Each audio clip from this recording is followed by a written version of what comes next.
What's going on, everyone, and welcome to another episode of the Oly Kanoli Show. Today I had the privilege and honor to talk to Brandon Avery. He's such an intelligent man, and he has a business called The Social Tour. And he explains about what The Social Tour is and a network of creatives that he's basically created. And it was an incredible conversation. We talk about so many things. We talk about social media, society, where the world's going. We talk about his favorite quote. And he had so much information to offer within this podcast. And again, he's probably one of the most high energy people I've ever spoken to. And that's coming from someone like me, who's again another high energy person. So get ready, stay tuned. Here it is. So Brandon, what are you passionate about? I'm passionate about chasing my dreams with my glasses off. Elaborate. Well, chasing your dreams blindly. So in the sense of keep going after them, and of course I wear glasses, and without them I'm blind. So that was kind of like the little analogy that I had as far as, and I'm not going to stop until I can see the success I want. Mm-hmm. And I think there is no success I want because there is no top of the mountain I'm trying to chase. I just want to constantly keep doing what I want to keep doing, whether it's photography, videography, writing a script, shooting a film, networking with others. No matter what it is, depending on the day, I want to be my best at it, and I want to continue to do it. And do you think that's inspiring you almost to go after different categories that are all creative, or? Yeah, it's very inspiring. Also, just my brain. My brain is very, very interested. So it's not by choice, I would say. I would say it's by force and just by the DNA. So yeah, I have to do something different every day because if I don't, I would probably lose my mind. Yeah. So when people ask me, hey, what do you do? What do you do? And I go, it depends on the day. And I know sometimes in the past it could have been like a dickhead answer, but it's literally true. Like you can walk in the social tour one day and I am painting a mural or I am doing a product shoot or I'm rearranging. Like the other night, I was there cleaning up from after the event. Yeah. And I rearranged almost everything. It doesn't even look the same. Like it does not look the same. I actually moved the podcast. I was like, because the table, that white thing was a table, which I never put up. And I put it up, and I'm like, this could be a set for a while. So every 3 to 6 months or so, I do change things around. Nothing crazy, and I was like, it's time for a change. So I went on that spiel till like 10:30 at night, and then that was good for me, and it kind of helped my mind. Yeah, and it's kind of like the life of a creative, because people don't realize as a creative person, like, you don't just have a one-trick thing that you do. It's like, I just edit this one thing, and this is all I do this way. No way. But instead, you're creative, you're painting, you're this, you're that, and it always changes because you yourself, as your brain, is always changing. Yeah, so constantly. I mean, like all day, like my brain, it goes all day to the point where it is kind of alarming to other people. Like I just think, I don't listen to the radio when I drive most of the time because I want to think. I don't watch TV. And I always laugh. I go, maybe because I don't do those type of things, I have room to think of a lot of things. So like you said, every day, every second, I'm thinking of so much. This is why my book stays with me because something can come out anytime, and I got to put it in that book, and I got to just keep on going. Yeah. No, I completely know that. I live by the planner and the journal. Like I have a planner and a journal, and anytime I write it down, check box, write it down. Check. I did that today. Check. Yeah. Because I need to have that going. And it's something tangible. I think that in all fairness, this was something I'm going to say in the last 5 years. I didn't carry a book. I do have my technology, and I love that. But and it does come to life. But it wasn't until someone said, write it in the book. And I'm like, bro, I write like chicken scratch, bro. I can't. I'm not doing that. And when I write it down, it comes faster. I'm sorry. It comes so fast. So now I'm addicted to, like, I got to write it down. I got to write down my goals every day. I write literally every day. I write my tasks. I write my goals. And I also been writing the time that I start those tasks and those goals. And then I try to check them off. If it's a doable task, that's cool. If it's not, if something I got to do this week, it just keeps me going throughout the day. And I can check in like, okay, so today I had a few goals that I put in. I didn't accomplish 2 of them yet. Still time. But it's just a quick reminder. If I don't, I'll just start again tomorrow. And I won't go back to the other page, though. I'll go to a new page. And if I miss things, I'll write on the new page the things I missed. So that way I can, hold I do a very similar thing of like the planner. But something I don't do that I think I'm going to try to start doing is timing myself and seeing how long that specific task actually took me. Because I recently do it. Like, I'm like, oh, how long does this thing take to edit? Oh, this took me like roughly an hour to edit. This took me 3 hours. But like when you exactly time it, you kind of get to know and gauge like, okay, this is actually how much time I spend on this task. Yeah, it's kind of in my head. I look at it as data, internal data with myself. Like I do everything is a data analysis in my world. It's kind of weird in a sense. Like from the people I meet, from even meeting you, like I was just like, oh, why is that? So even when it comes to things like that, I want to learn patterns, and I have this fear in my head of forgetting when I get older. I don't know why. I hope it never comes true. Like I really hope it never comes true because the majority of things I do, the way I do them is probably because I think I'm going to forget. So I kind of want to do that to see if it's a pattern. Like I remember one time I looked at my book and I'm like, yo, every day at 3 a.m., like between 3 and 6, I'm writing like the best ideas. So then now I'm like waiting for 3 a.m. like, okay, come on, it comes. And then I try to write it and whatever. And then it just kind of helps you monitor yourself and know who you are in a sense in the creative world. Yeah. No, that makes sense. And it's funny because I was going to ask you this question when you were kind of going off like saying you do videography versus the murals versus this. Do you think you have almost a different personality per different thing that you do? Oh, I don't know. Other than Brandon, that's the personality. I don't know. I don't know. I never thought about it like a different personality when I'm creating these things because I do feel like I'm myself, other than my alter ego, right? I would say. So I would say no because now you got me thinking. I got you. No, I would say I'm the same person because my brain is moving the same way. It's just figuring things out as it goes. So that's a very good question. Though. And I asked that because for me personally, like between like having like VoiceBox, like the app I'm like developing everything versus Oly Kanoli versus this. When I go to a networking event for VoiceBox, I'm more CEO founder style. Okay. But when I'm talking in my creative bubble, I'm talking, oh, what about this? What about this color? What about this design? So it's cool that like I can tap into different parts of your personality almost. So is it a different person? Is it an alter ego? That's actually a great question. You know what? I'm going to piggyback off of you as far as like events. And I'm going to say it out loud and you tell me. Okay. Because I want to say no, but sometimes we just think, right? I'm going to say no because I am very passionate about being the same person. No matter what. And why. And I'm going to tell you why. So like prior before we started talking, we were talking about the bigwigs, Jeff Bezos and those guys. I don't like celebrity in a sense. And I know that sometimes when it comes to whatever we're doing, we're leaders, right? So it comes with it. And, you know, I'm accepting it these days. Yeah. But I don't like that. I like to just be like, yo, Brandon, what's up, man? And talk to me and just have a regular conversation. I don't like people looking up.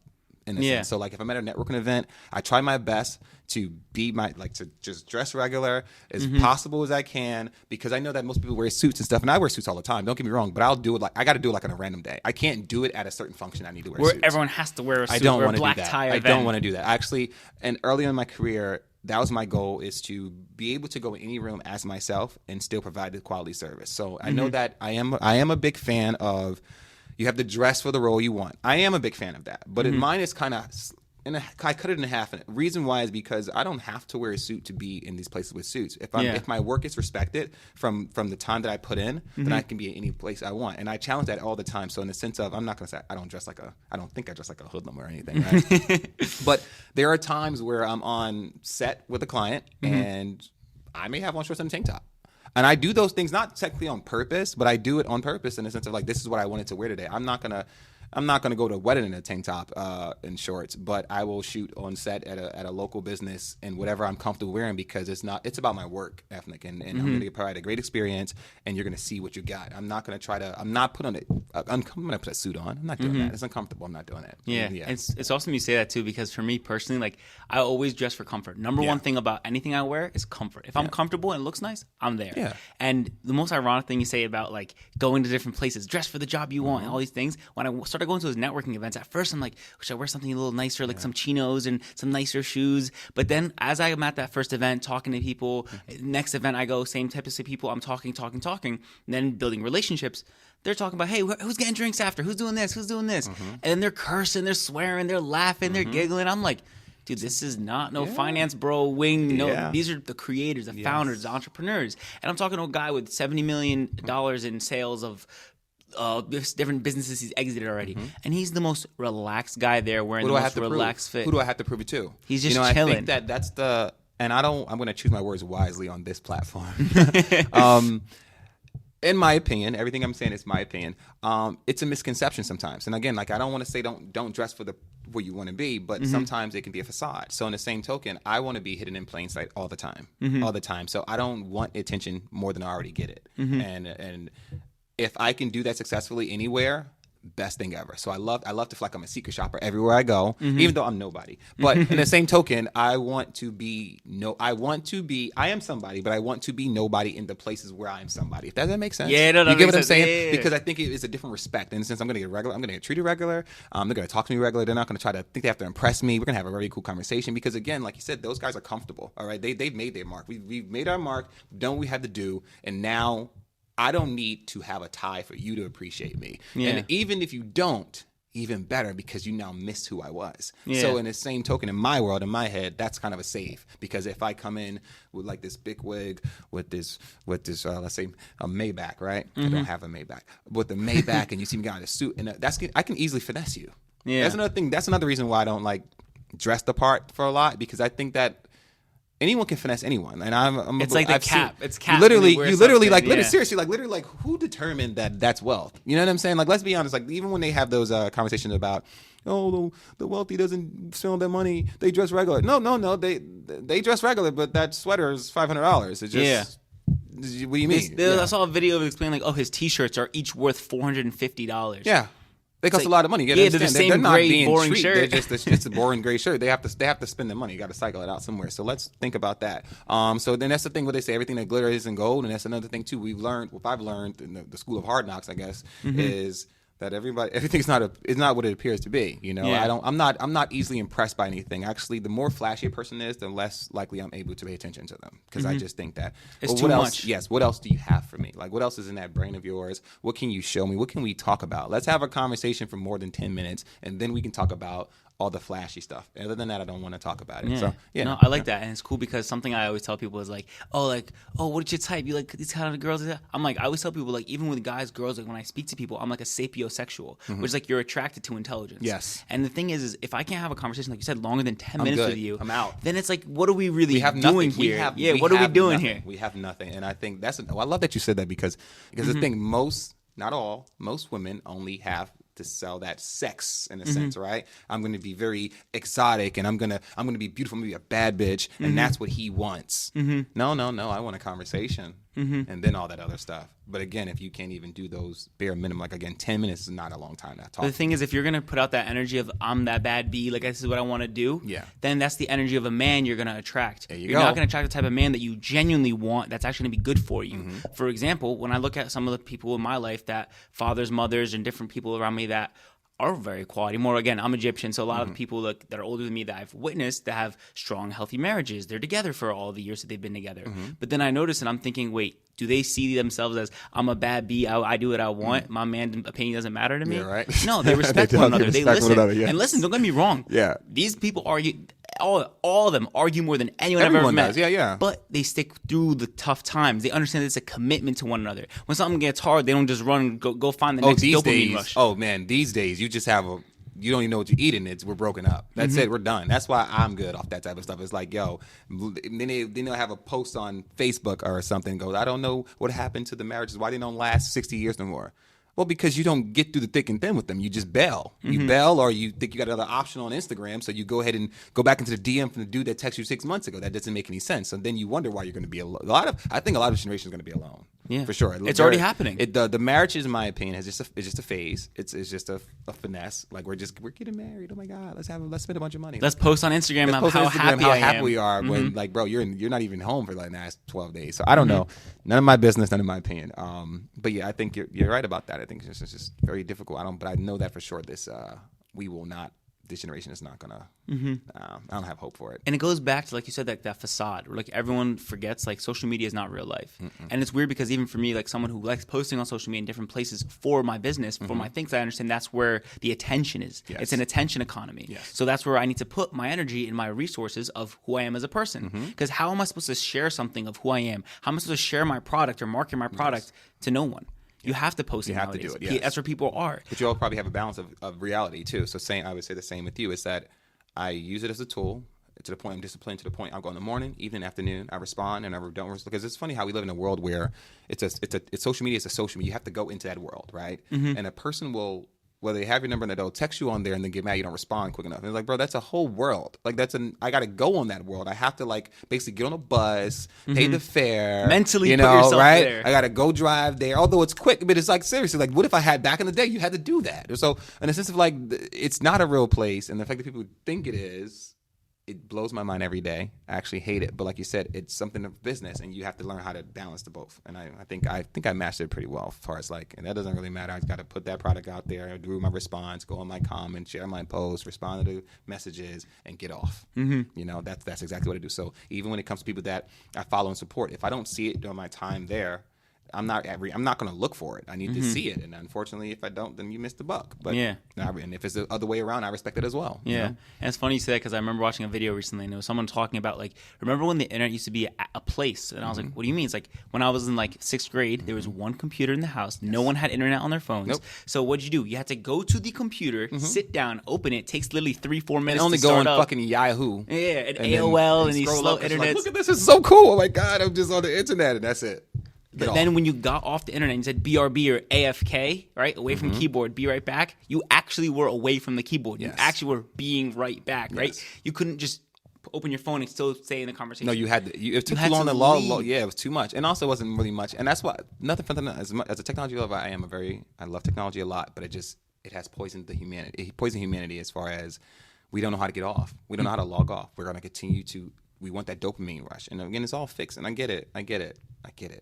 But there's a point where I fear for the future, literally, and I keep on talking about it because I know that I get to look back at it and go, I said that shit. What is it going to do? Nothing. It'll make me happy inside 10 years from now. But I say it because I want the people who are listening to me to listen, like in a sense of like, if you guys want to listen and you guys are inspired by me, take a piece. Like, it doesn't mean you have to get off of ever because we need it. Unfortunately, we do need it, but it's we part of gotta our balance lives. it. I watch people just go under from this thing that's not even real. We cannot hold the internet in our hand. Do you know that? Yeah. It's not there. We can't touch it. We can't do anything with it. We use devices to it, so you can go, I put it in my pen in my palm. No, it's the phone. And then there's an ecosystem in there. It's an app, you know, and it's just not, you're still not able to, you can't grab it. You can't go in there and do anything with it, you know, and I think that that's enough for people to understand, like, they should understand that they should be able to pay attention more, get into reality more, have conversations with real people more, because even when you're outside, you're saying something to people, they don't know how to have short conversation, they don't know how to have long conversation, they're spooked when you say hi to them. Only social media I will give credit to, and I always do, is MySpace. I think MySpace was the time, for me anyway, is when social media was real social media. Yeah. When you went on there and you met someone and you talked and you chat and you showed your personality through your profile. You know, we were coding back then. Yeah, we were you doing got to so put many things music in the that we didn't even background know and we were stuff. coding. We got to the point where people were like gatekeeping. We had to learn how to hide the music. Yeah. It was so many skills that time gave us, and also a lot of bitches. But it was more, I don't ever recall feeling any type of weird feeling on MySpace. Yeah. Like, it was no pressure. I felt like everyone was happy to be there. And, you know, you had your top 8 or your top 40, whatever you decided to go with. It was more of an expression, and actually people was looking for messages. Now it's like, weird, or you're a creep. Bro, it's social media. I don't understand this. So, and I think the difference between it then and now is destroying humankind and emotions and expectations, self-esteem, body shame. It's doing so much on purpose all the time versus, I remember the nostalgia, 2006, 2007, 2008. MySpace was the greatest place of all time, but unfortunately, Time made a smart business move and sold it off. Thanks, Tom. Yeah. Something that I always liked about like the original social medias and like how it originally started, like it did start out great. Even like Instagram and even like Facebook, they did start out great. I remember in 6th grade, I remember using it to talk to my friends in class. I'm like, oh, my mom and dad don't know that I'm talking to my friends in class still, and I'm still tapped in. I get to talk to them, and because I miss talking to them, I want to talk to them all day because you're in 6th grade. Your energy's so high. You want to interact and communicate. That's normal. But the further and further we've gotten, the more now what is it? Just doom scrolling and looking at people's No one does photos. it. They just double. It's just pointless. Double tap. It's just, again, we're just Double tap. killing time. You know, and I've been preaching to people, like, again, because, you know, I try to consider myself a non-judgmental person. So I always tell people, as long as, and it doesn't mean any shit to me. Who am I, right? But I try to, I guess, speak more for the creative individual because I'm that person. I know the things that we go through. So I always say, like, you know, if you want to give yourself 6 hours on the internet, by all means, I'm not going to judge you. But as long as once you jump that 6-hour shift, go ahead and give yourself a 6-hour shift. I think that's really important. So it's even with myself, I'll catch myself scrolling. Like last night, I kept scrolling for like an hour. I said, whoa, what are you doing? All right, now I got to practice what I preach. Now go do something for an hour. Because if you can't balance it that way, then you shouldn't be on it. You know, if you're going to I've watched people all day on that thing, and you get nothing out of it. Your day is gone. And I don't know how you live like that. I don't know how people live like that. I'm not one of them, and I don't know. I just wish you the best, because it's just simply not going to age well. I think that if we really look at the next 10 years of humanity, if we think we're going to be in a good place at the rate we've been going the last 4 years, and we're not trying to make any type of change, I don't think we're going to go far. And that's from my age down to your age and under. And I think that as humans, one thing we should do is learn how to be human again towards other humans. So again, having a conversation. It's a nice sweater, man. I want to know about you. I want to talk to you off the internet. The normal conversation is, what's your Instagram? The normal have you noticed that? Yeah. The normal conversation. What's your snap? Literally within probably 60 seconds of a conversation, you can even have a full conversation and then ask Instagram or handles, right? Literally within that minute, people are already, what's your Instagram? Bro, what the fuck? Can we finish this conversation? Can we finish this? But they don't have the capacity to do so. So they need to cut it short, get on Instagram, and then go put some fire emojis on your picture and think that we're cool and we're dope and we're friends. And we're gonna look at your Instagram every day and think we know you, right? And then we're gonna message you every now and again and go, yeah, like we relate. But then when we see you, it's gonna be weird. And then they may not even say nothing to you, and they're gonna go, oh man, Brandon, I saw you the other day. That was crazy. You didn't see me. You saw me. You didn't come say hi. You waited till you got home on Instagram when you were out live in person. I think that's the weirdest thing ever, but it happens. And I think so when we look at, for me, I fear for the next 10 years. I actually pray and hope every day that the internet will go under for at least 6 months. Imagine if it went under for a day. Well, it does. Well, we go to Twitter. We don't even use it. We go, soon as Facebook doesn't work or Instagram doesn't work, what do you go? Go to Twitter. It's like we bounce off, but I need all of it.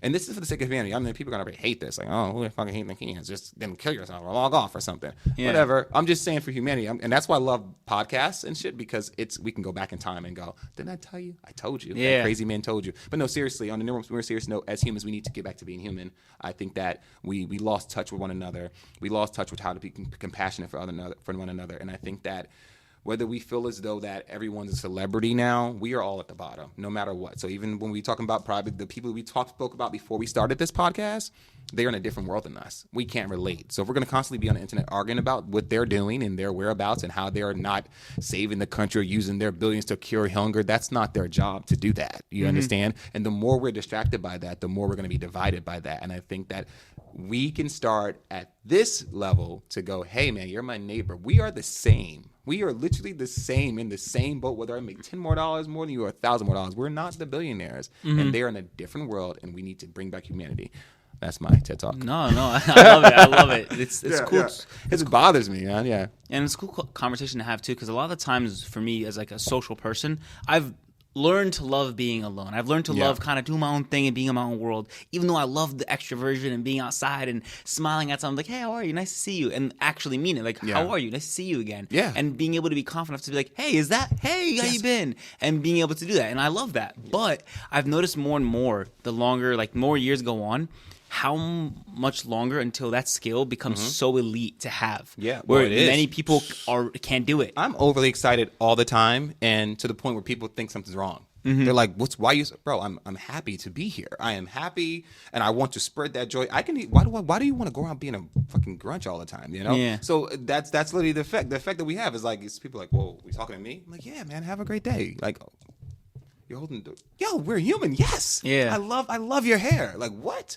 You love you did it. I'm sure you did it for a compliment, right? Come on, let's be human here. And it goes back to that dress thing where you're like, how people wear, what you wear. We're the same color, by the way. It's like how you present yourself. So it's like whatever I wore, whatever this, whatever that, that's how you present yourself to the world. Because it's one of the ways to exteriorly show people who you are. Yeah, expression. And I think, well, that's a touchy topic because I guess another opinion is that a lot of people don't know who they are because they dress like other people. They don't. I think a lot of people are afraid to be themselves. I think I think in social media, my opinion, has done that. We are afraid to be ourselves. What's the most popular thing? Do that. What's the most popular trend of how to speak? Say that. Do it. And if you pay attention, why do we get social media? We're gonna be here all night. Because I told you I just look at patterns all day. Like anyway, if you pay attention, that's what social media was for. It's now if it shaped us to what is the cool thing to redo? Okay.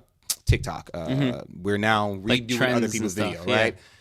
Little do we know it's just like we're being mind controlled. So when I'm swiping up and I'm seeing like the same dance and same pattern, I get it in a sense of community, but it really isn't a community because we're just following the next thing. And in a sense of, I guess, social media, it wouldn't be bad if it wasn't this bad, if that makes any sense. Like, and if it wouldn't be bad if every other video that person did was something original, right? But it's literally copy and paste, and we may not see it on the surface right now, but it's kind of like programming. You know, Yeah. this is how you do this. This is what you're going to do on the internet. And if you do the opposite, we're not going to give you that amount of views. They toy with it. Yeah. This is how they do it. They literally toy with it. Yeah. So we'll go to the simple fact of women disrespecting themselves. Okay, you can post dance videos if you want. You may not get no likes, but if you show me your belly, we're gonna boost it up more. And then we're gonna also show you other women that are doing that Because it promotes hypersexuality. Yes, and then you're gonna see how many likes they got. So you're gonna go in your head subconsciously. You know, I'm no psychiatrist. Subconsciously, you're gonna go, oh, like that, right? And if I do it that way, it's going to be better. And then when you do it and you finally get those views, guess what? Now that dopamine in your head, it's like, I got to do this again. And not again, realizing and you're again. losing respect for yourself while gaining attention from the wrong crowd, because we all know those people on the internet are they're not real people. So I think that when I say the 10-year mark is we got to look back. Some of us are going to already have kids. Some of us are going to have kids and have to explain it. You know, I can safely say that if my kids ever search me on the internet, I don't think they're going to find anything bad as far as like things I'll regret of like things that are inappropriate.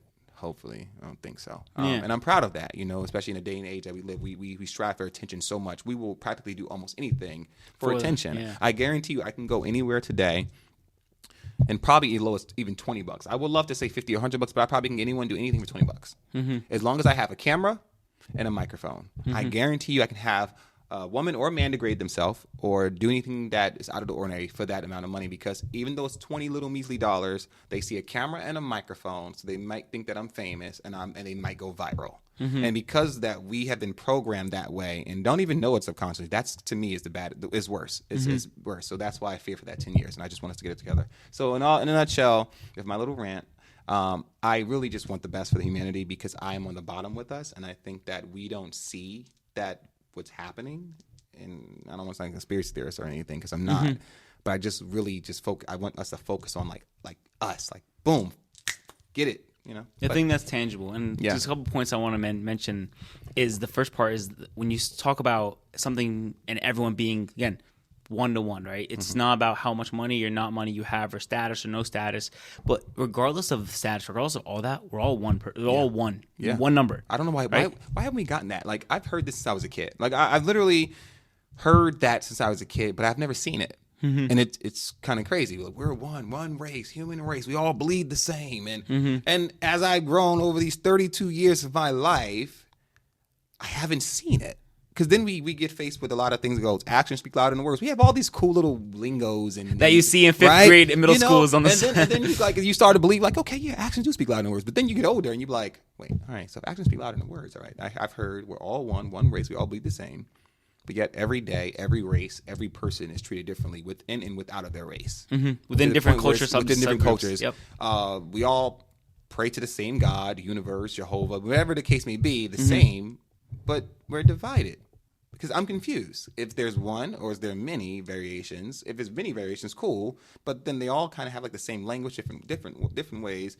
It's just confusing as far as like the actions that we show as humans, because it's like you'll judge someone. But one thing I don't understand is, how can you judge someone when you should know how certain things feel? So if we were all one human race and bleed the same, then we would know, like, I know how, I'm not going to intentionally hurt your feelings. I know what it feels like to get my feelings hurt. I'm not trying to hurt no one's feelings ever. Why? Because I know what it feels to get my feelings hurt. So even when you're in a heated debate or argument, if a person starts spewing nasty things to me, I just can't go back that way. Because it's like, well, I mean, why would I try to find something nasty to say back? It's not going to do anything, you know? So I think that we don't show action. We don't show it. But I think maybe 50 years, who knows? I have hope for less than that. I want to see a change before I die, or I'm going to be like a grumpy old man for sure. Because I really, really think that we can do it.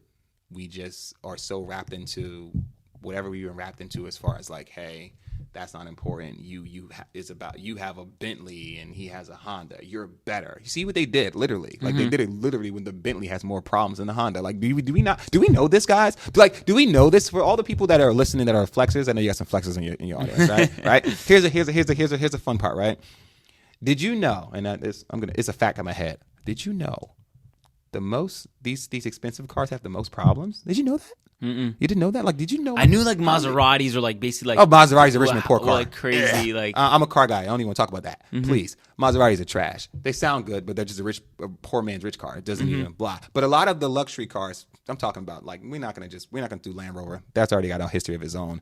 We'll talk about Bugatti. We'll talk about Aston Phantom. Martins. We'll talk about. I don't know about Aston Martins. I think they got a good history. I haven't seen one. I know. On the side of the road. I've heard Porsches are actually like quality cars. Yeah, there's a lot of. Don't get me wrong. These cars I'm listing are qualities, but the point that I'm making is that they break down often. Then they shouldn't. More than a Toyota Camry. Toyota Camry, right? Reliable. Yeah, I think about that. So that's why the point that I'm making is that we are so controlled for our status, right? And we have to have the best. And even when you have the best, the point that I'm making, so no one's confused, is that it comes with problems, and sometimes more than the average. So if I have a $400,000 car versus a $30,000 car, 9 out of 10, that $400,000 car is going to have more problems. Not always, but it's on average it does. It shouldn't. Prime example, it shouldn't have those problems. How about that? Because you spent more. Yes, that's what I'm.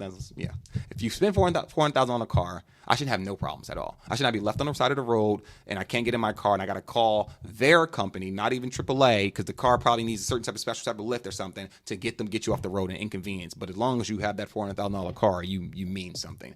That's the point that I'm making. So I think it's just, again, a facade. They work the system well. Not to say that you shouldn't like quality things in life. Everyone should and want to. But I think if that's your main goal, to impress others and not for their inner like happiness, I think you're doing it wrong. I think is, like I said a few days ago, no one really gives a fuck. Yeah. Like I think that no one really gives a fuck. This is why we should do what we want. We should dress what we want. We should wear what we want. We should chase our dreams blindly. Like that's one reason why I chase my dreams blindly, seriously, because no matter what comes with it, I'm going to do what I want to do. So I'm happy doing it. I don't care what and this is maybe the worst advice I give everyone.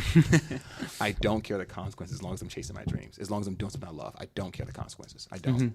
I don't. And the thing is they always say like, oh, like how'd you make it? Or how'd this happen? Or how'd this happen for you? It's like, I just kept doing the thing that I wanted to do until it worked. That's it.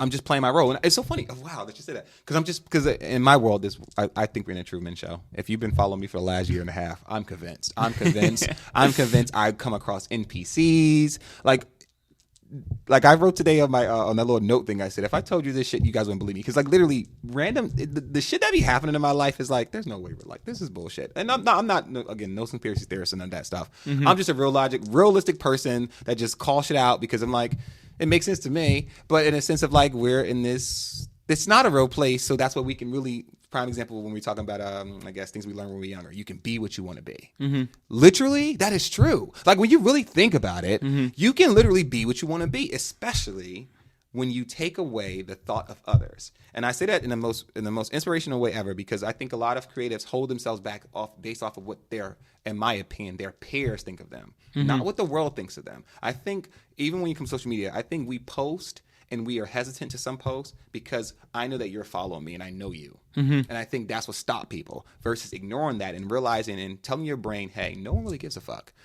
so you can wear what you want. You can do what you want. Try it. Try it one day. Wear some outlandish shit. Okay. Like on purpose. On purpose. That you would probably never wear. We're not talking about your family and your friends because they're gonna be like, what are you doing? No. And just go into the world. Go into the world, and you're going to see how many people are in their own worlds and not worried about you. And then that's going to help you be a little bit more free. It's going to help you be like, oh, wow, I can do that. Oh, my God. So if you wanted to be, again, I want to be a photographer. I want to be a videographer. Guess what? I am that. I am literally that every day. That's so cool. Go out and take photos in the most random places. Yeah, you can do what you want. Be in a supermarket and be trying to take pictures of the grocery aisle. It doesn't even matter. Just do what you want. You can literally, and that's to me, I love that part of, my life. This is why, like, moving up in a sense of, I guess we'll call this the social ladder, right? What do you like, influencer ladder, whatever that called? Like, I personally don't like the word influencer. I don't like none of that stuff, and you'll always hear me say that. I don't like it because I think that it provides more pressure, right? In a sense, like for me, like I like to consider myself a very free man. I could be anywhere, like right now, no one knows where I'm at. I love that. That's like the best thing to me, and I'll take a picture and I'll post it maybe 3 days later, but it doesn't matter. I'm not there no more. And I think that is the best superpower ever that you can have as a person is privacy. People are not going to like it, but reality and privacy is what I yearn for. So today I can be here. Tomorrow I can be in fucking Idaho. Then the next day I can be in California, and then back here, no one ever knows. And I think that to me is the best thing ever. It's like where the true power lies. It does, and it's not for everybody, because you have people that have to tell everything. Like I am Justin and Brandon. I talk to myself. I don't need anyone else to tell anything. I just talk to that guy. Yeah, that's it. No, I get you. And I wanted to go back to the point where you're making about how we can do anything we want. And I remember when I was younger, looking at, like, again, those middle school posters that are in every single room. And one that had always struck me was, shoot for the moon. Even if you miss, you're among the stars. And I remember, like, thinking about that over and over and over again. I was like, you know what? Like, that's true. Like, shoot for this, like, success thing that you see up there that seems so daunting, so scary. But whatever you do, you're going to take steps every day, day by day, towards that place, right? Because, again, it's not going to be a rocket ship just to take you there. But you have to one by one walk up this ladder of each little thing you learn, and then eventually you're going to see, right, the moon. But then you're going to look around like, I'm around my peers. I'm around the people who have done the work to get there. So many people talk about, like, how'd you make it, man? How'd you make it? Keep going. And they were like, I was actually broke for the last 8 years. Only this last year I've made it. That's very true. That's very true. And like you said, you first and foremost, you have to be intentional. You can't. It's so many levels to, I guess, manifestation. If we're gonna, because that's what we're kind of talking about in a sense. Levels of manifestation that I think people don't really understand, and these are things I've learned over the years. I'm not a master manifester, because I don't have my. Like I told, if I don't have my van yet to live in my van, I ain't make it yet. Don't. Like I tell people all the time, I say, if you didn't see me with certain things, don't be jealous of me. Just like, come on, keep rooting me. I'm still working on it. But manifestation comes in so many different forms. As far as writing, I talked earlier about how I would only keep things digital, and it did work. It did come because I was still intentional about it. But the day I started writing and making tangible, it literally come quicker. So you can't say, let's say, what do you want to be? What's your end goal? I would say for me personally, if it was one like big end goal, is to be a founder, CEO of my company. Okay. With a personality on the internet that talks about positive things. Okay. Perfect. That's who I am. All right. So I love how you said that's who I am. Right. So so let's say 2 years ago, this is what you wanted to be. Right. And you just said to me, hey, Brandon, I want to be a CEO of my company, and I want to be. We don't want to use the word influencer, but I want to speak. I want to be a motivational speaker, okay, and talk about positive things. And then 6 months later, I'm going to see you, and you're going to say it again. I'm going to say, "What have you done?" You're going to say, "Well, I Googled, how to become a CEO, and I read an article, but then, I just kind of like." I'm just gonna do what I gotta do. Yeah. So you didn't say anything, right? And then you're gonna come in 3 months later, and you're gonna be frustrated, and you're gonna hate life, and you're gonna, I don't know what's going on, I don't know why nothing's working. And I'm gonna ask you the same question. You're gonna say, I just stopped at that Google article. None of what you did was intentional, right? So you spoke to the universe. You can talk it. First of all, you can't think anything. You got to say it out loud because you got to hear it. You say it out loud. That's the first step. Then you got to start being intentional. What does that cause? Taking steps, not big steps. You can take small steps. Like, okay, after that Google search, and I go, how do I become a CEO? I read the article. After I read the article, I said, what type of things I can do to start making steps there? Maybe I should figure out a name. What am I going to do my company? Come up with a brand strategy. Think about my brand elements and how my brand identity is going to be, and all the things. I maybe go to a course, like things that are actively pushing you towards and moving forward. It's called being intentional. And if you're not intentional about anything that you're doing, you're never going to get anywhere. So when we talk about these people who, like you just said, let's say they finally reached a peak of success of others. I don't look at my success as far as what others think, as what I think, and that's. But let's stay on the conversation. This is the success that people think you have. Then they reach, you finally made it. What'd you do? Not realizing, like you said, I was broke for 8 years. And I just had this big break because I constantly kept on going. Even when I was at my lowest, and I said, I got to go to this networking event. Because you never know. You put yourself in those rooms. You can't sit here and say, no one's listening to me. No one's listening to my album. And I'll go, bro, what's your album? Where is it? Oh, it's on my phone. Is it not like on any streaming service? No. So how are you upset that no one heard your album if it's not on a streaming service? But let's give a benefit of the doubt, right? And it is on a streaming service. And I say, well, have you been pushing it? No, I just posted it once for my birthday. There's 8 billion people in the world, and you have 1,000 Instagram friends, and Instagram is not like it was in 2008 where you've seen 1,000 Instagram friends, you're going to see 10, and you mean tell me you posted it once, and then you're mad at everybody for not reposting it? But yet there's an ad that comes on every 15 seconds on any type of thing that's going to keep on annoying you to the point where that state, I don't even have State Farm, but I know their slogan. You get what I'm saying? Yeah, they got the stickiness factor. It's literally and we think that's spamming. It's called if you are any type of creative that want to make a career out of it, you are now a business entity, right? And if you do not move like a business entity and you're worried about what people think about you, then you're never going to make it, right? So if I'm worried about every time I try to spam someone about buying this book, right? See that right up there? Try to spam someone about buying this book, and I'm worried about every time I hit you up or run an ad by you that you're going to judge me, then I don't need to be in this business. Because any business goal is to get you to buy in, whether it's now or 10 years from now. Like I said, I know, like, State Farm is there to the point we're thinking we said we're going to convince someone to pop up. They convince us that. Even the Geico Gecko. It's a different branding strategy. Where the hell is he? I haven't seen a commercial for him in a long time. I be seeing him sometimes. I be watching like soccer content, and there's always like a Geico ad in the middle. He comes up. Yeah, but he's been doing that for how many years, right? And he's still grinding. and he's not even the company. He's like an employee. And he's still grinding. And he's intentional. He's made it to the Super Bowls. It fixes his character, but that's someone's voice. Yeah. You get what I'm saying? So someone had the idea to draw that up. He is still grinding and making his way to the top. So I don't know how people think that anything is going to come to them. Nothing comes to us. No one's going to as an artist, even myself, no one's going to discover me.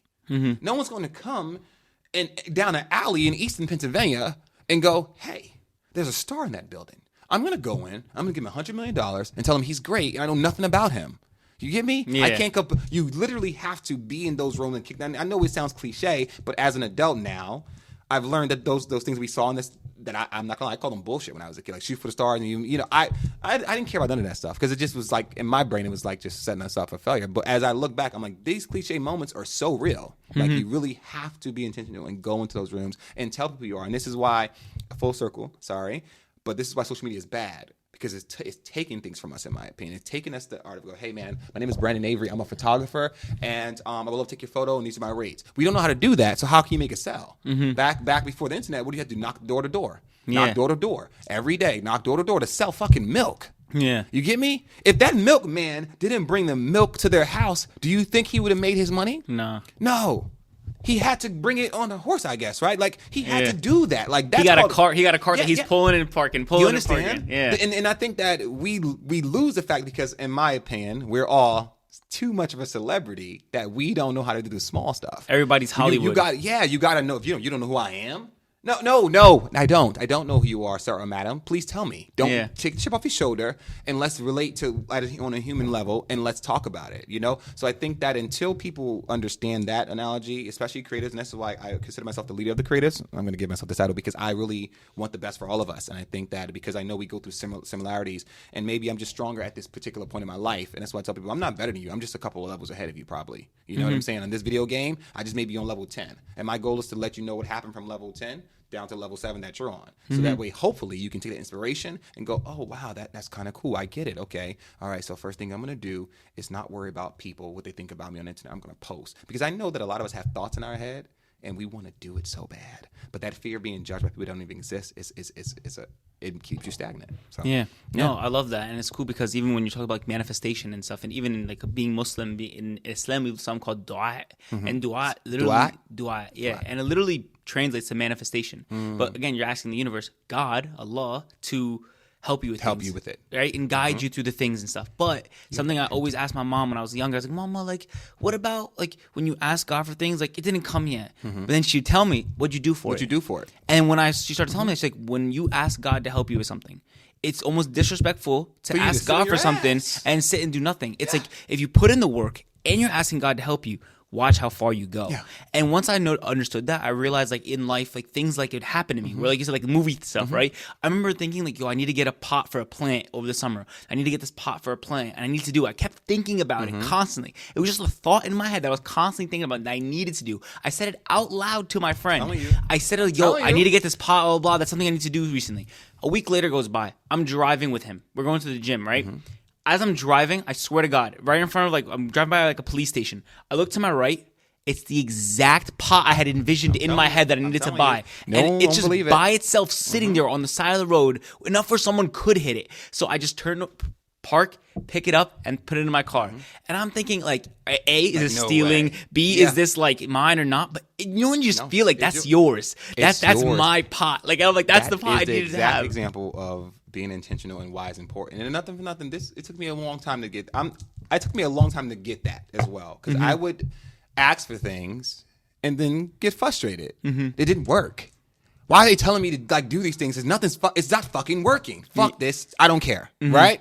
But then again, you think and you go, well, if someone asked me for something, I just gave it to them, would they appreciate it? No. Right? If I have all this power, how can I if I'm just giving everybody everything, ain't nobody earning anything, right? So then you look at that. It's like, okay, the first thing is you say it out loud. And again, I'm not no brain type person, but I believe, this is what I believe, how the process works of manifestation, first and foremost, of being human. I think being human, and anyone can correct me if I'm wrong. This is my thoughts. You guys are in my head today. This is weird. We never got this far. In my head, we are controlled by this thing called the brain. This thing called the brain that we feel as humans we're smarter than, but we're not. Like even right now as I'm speaking, I'm not. The brain is, right? So because of that analogy that I had in my head, I say to myself, in order for things to work, you have to say it out loud. Because if you think it, it's an inner thought. It's not tangible. Your brain cannot hear it to activate things. You feel what I'm saying? So same thing when it comes to the chain of communication, right? You know, or the circle of communication, whatever you were taught in school, right? You have to say, like, I'm talking and it's going up in your head and it's doing that thing. I can't do this.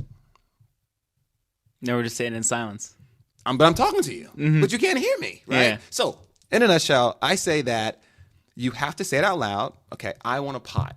Your brain, the people in your brain go, oh, he wants a pot. Give him a pot. Give him. Remember the SpongeBob episode when he's in there? What is that? Yeah. That's what it's literally. They I'm got the telling you, filing cabinets. Yes, They're like- literally, right? And they're like, oh, give him a pot. But then you're gonna go, okay, well, what do you do to get the pot? You gotta go find the pot. You gotta go be intentional about it. So when it comes to your goals and stuff, so prime example, you can say these things, but you gotta write them. You have to remind it. You have to tell that brain to do its job. You can't just ask the universe or your God, or whoever you believe in, for something and want it to fall out the sky. You have to intentionally go ahead and do it so they can know you appreciate it. And I guarantee you there's not one thing that I wanted or written down and acted upon that I didn't get. But I can tell you for sure, everything that I wanted, tried to act upon, pretended to act upon, and didn't move a motherfucking muscle, I didn't get it at all. I can tell you that for sure. Literally, I can tell you that. To the point where I got these books now that I'm addicted to these things because prior to this, I'm going to be honest, like that's why I'm like so freaked out about this shit, because it's like, it came on this iPad. It came on my iPhone. For sure it came.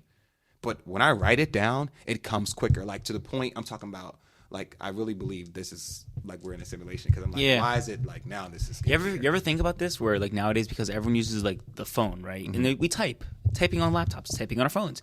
We're not actually writing anymore. Nope. Even in schools, they don't teach cursive in school anymore. But when we were in school, Yeah, we they do learned it. cursive. Even things like ebonics, even things like understanding those types of different language. Everything's Even- died down.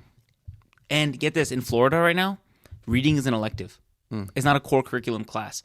I remember the 5 That's some core. Florida- Right, yeah. That's some Florida shit, honestly. But get this though, it's gonna keep going to other schools. You know why?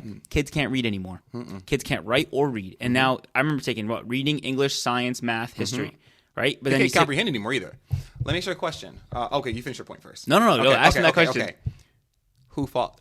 Who is going to be at fault? You're 25, right? So my question to you is, because of the rate we're going, we're going to stick to that, right? Whose fault is it going to be? Is it going to be the school's fault or the parents' fault? Whose fault is it? So this is an interesting question, because I had just done like a video about this, and I was telling basically the audience stuff that what the problem is the fact that parents forgot how to parent. Learning and school doesn't just happen at school. It has to happen after school. But what happens now after school? Well, and before school. Right? All the time. Do they go home and play video games for 6 hours, eat dinner, go to bed, repeat, go to school, sit on their phones during school, or distracted on their phones during school, use the iPads during school, distracted on the laptops during school, Yeah, they use it now on the having laptops and iPads. So having same thing. notifications on their all over during school. Every kid has internet now on their phone. They have iPhone 15s, 14s, 13s that are better than laptops that we had when we were that age. So now imagine all the computing ability they're able to do and waste time. Now get this, they also have ChatGPT. That takes away the level of needed to think, Yes. right? Calculators took away mental math. ChatGPT is going to take away thinking. Yeah. And people don't see that problem. No, so because what's the problem? The technology, yes. But the parents need to see that this is a problem that they have. But to them, it's easy. Yes. So Ease I love creates that. I love weak that. people. I love that. I love this conversation. This, by the way, great job. I got you. Exactly what you said, and I agree 120%. And this is why I became a parent very young, right? And because I became a parent very young, I figured I had so much to prove, because every time I turned around, guess what I heard? What are you doing with that baby? You're so young, literally. So I was already evident that I had to prove a point. And My kids are kind of like geniuses. I'm gonna brag about them.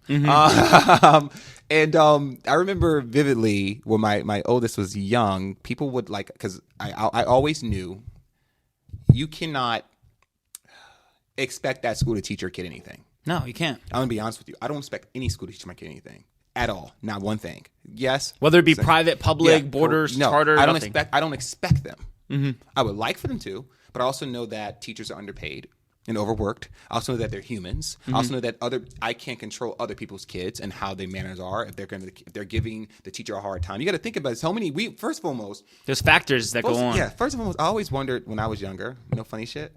I always wondered when I was younger, do adults forget like that they were a kid? Yeah. So like one thing my kid hates, baby, I'm a young dad.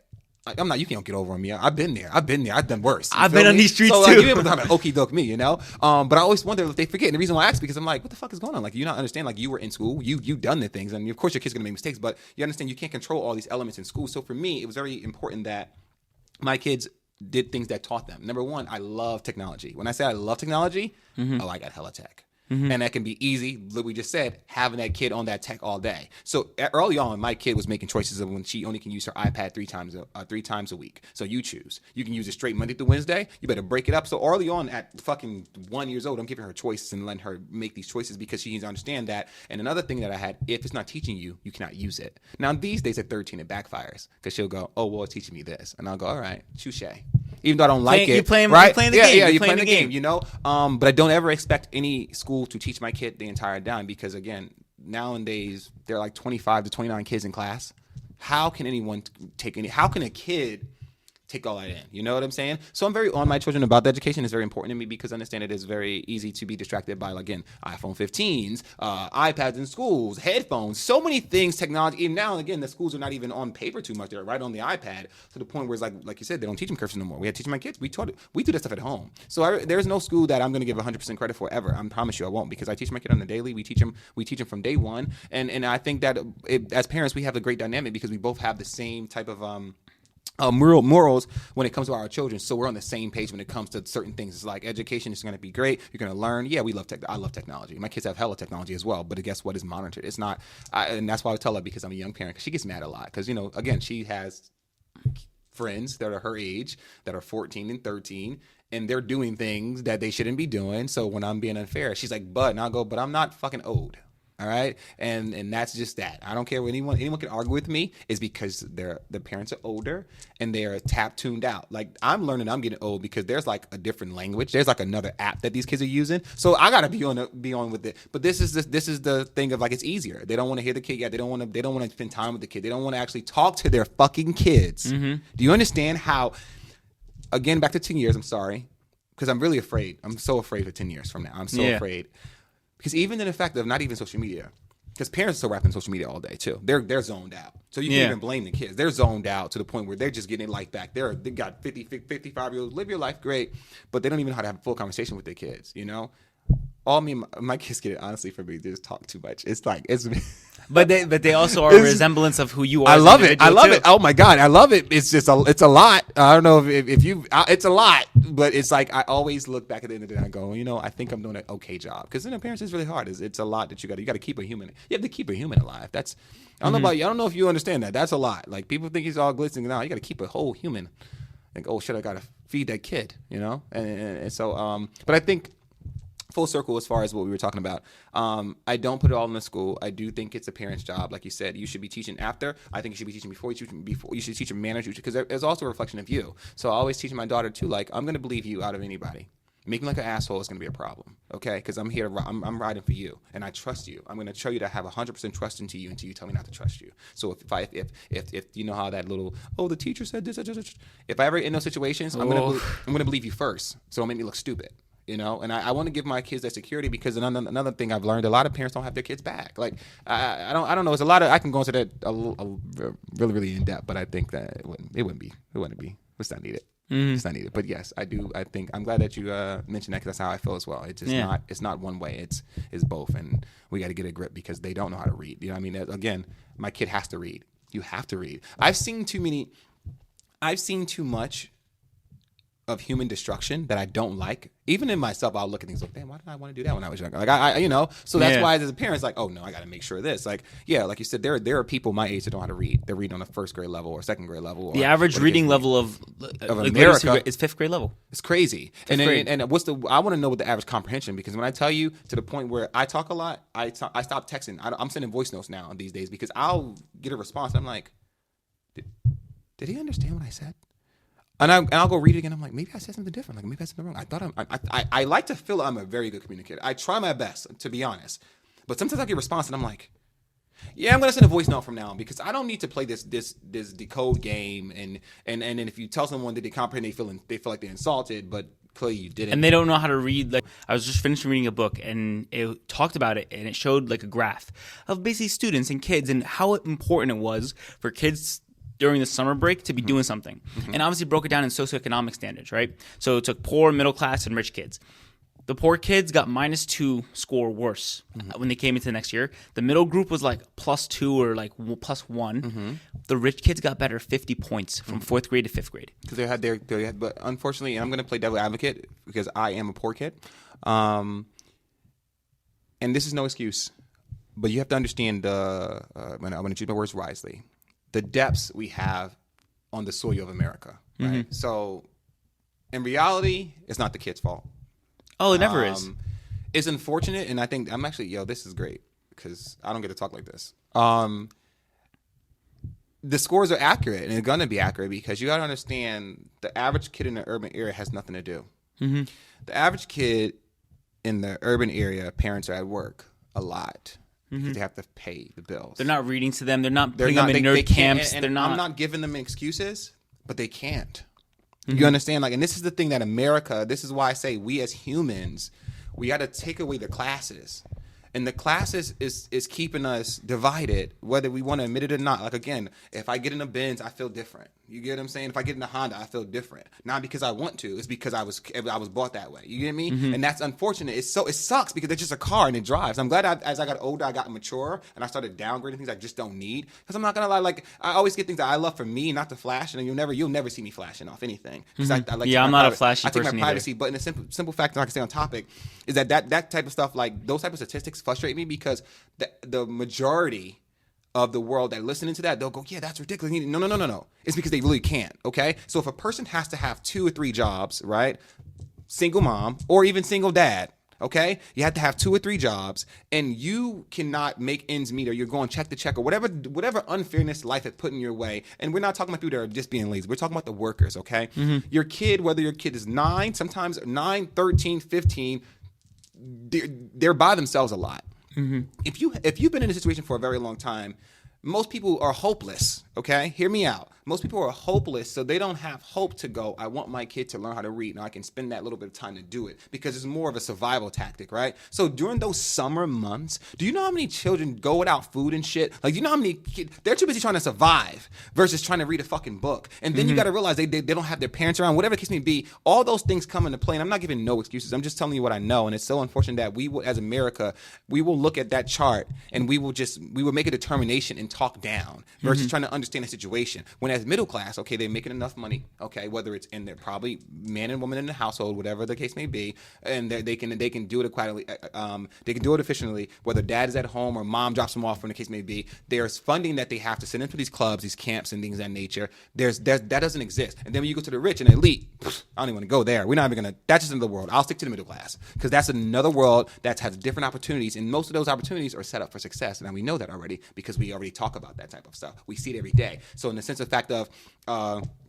Elon Musk, he made it out the mud. No. His family been rich for a very long time. Yeah, they had emerald mines. They had jets already before jets. This is just the public Elon Musk, the celebrity Elon Musk. Okay, but before Elon Musk was a celebrity, he was still loaded. Okay, and I think that's the misconception that media that's why I don't watch TV. It keeps on pushing on us and keep on playing on us and having us thinking that we're less than. We're not realizing that what is really happening in these communities in the sense of like sometimes these parents just can't. You understand? And you can give me any excuse, and I would love to have the debate, not an argument, with anyone because you can't tell me that it's fair across the board. And I mean any board. So when you have little Johnny, unfortunately, is reading at a kindergarten level at 16,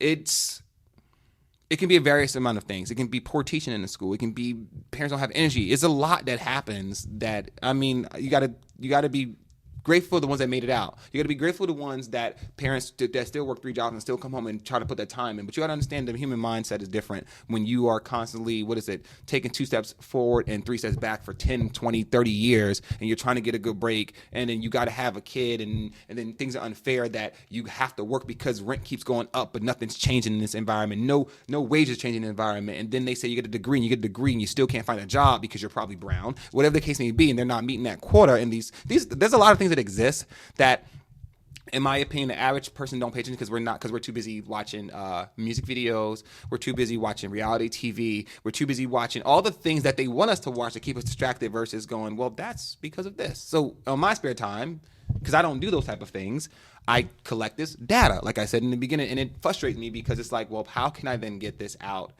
to people, period, in these situations to understand, like, yo, just have some hope. You know what I'm saying? Like, try to figure it out. Be more of a community member. Back in the day when there was a village, that it takes a village to raise a child, it helped out a little bit. I actually talked to my mom about this today, and I said, I wonder, why did we stop, like, in the 70s, that era? Like, the way we dressed, the way we treat each other. I don't know. Personally, I just see photos and videos, and I'm so curious about that time. Is like, what happened? Like, what happened in the shift of humanity of, like, loving and caring and stuff? Anyway, I can go on and on about it. Moral of the story is that, without giving excuses to these type of people, I don't like the statistics like that because they're unfair. They're not equal in a sense. And I think that if anyone is set up for life in a certain way, they're going to be successful. Any of us, no matter who it is. It comes down to the opportunities that they're given, because Yes. anyone in any circumstance, if they have the opportunities, it allows them to succeed. Yes. And going off that statistic that I had read, and maybe in the book goes on to explain, it says, but if you'd have taken that same kid with this high, just as high of an IQ, they did the same similar study with those similar types of kids. Right? It was 730 kids. They took the bottom 150, top 150, and then the middle 400. Right. So when you had all these kids, it labeled them all having IQs over 120. Right. Because over 120, after that, it didn't matter how smart or not smart you were. You were pretty damn smart. Right. Yeah. Then they did a statistic of the socioeconomic status, and the top 150 of the successful ones became lawyers, doctors. The bottom 150, only 8 of them got a college degree, and the middle were like kind of half and half, obviously, the middle, right? Yeah. When it looked at the socioeconomic status now, those 8 kids who graduated in those bottom 150, out of those 150, basically those are the poorest 150 families.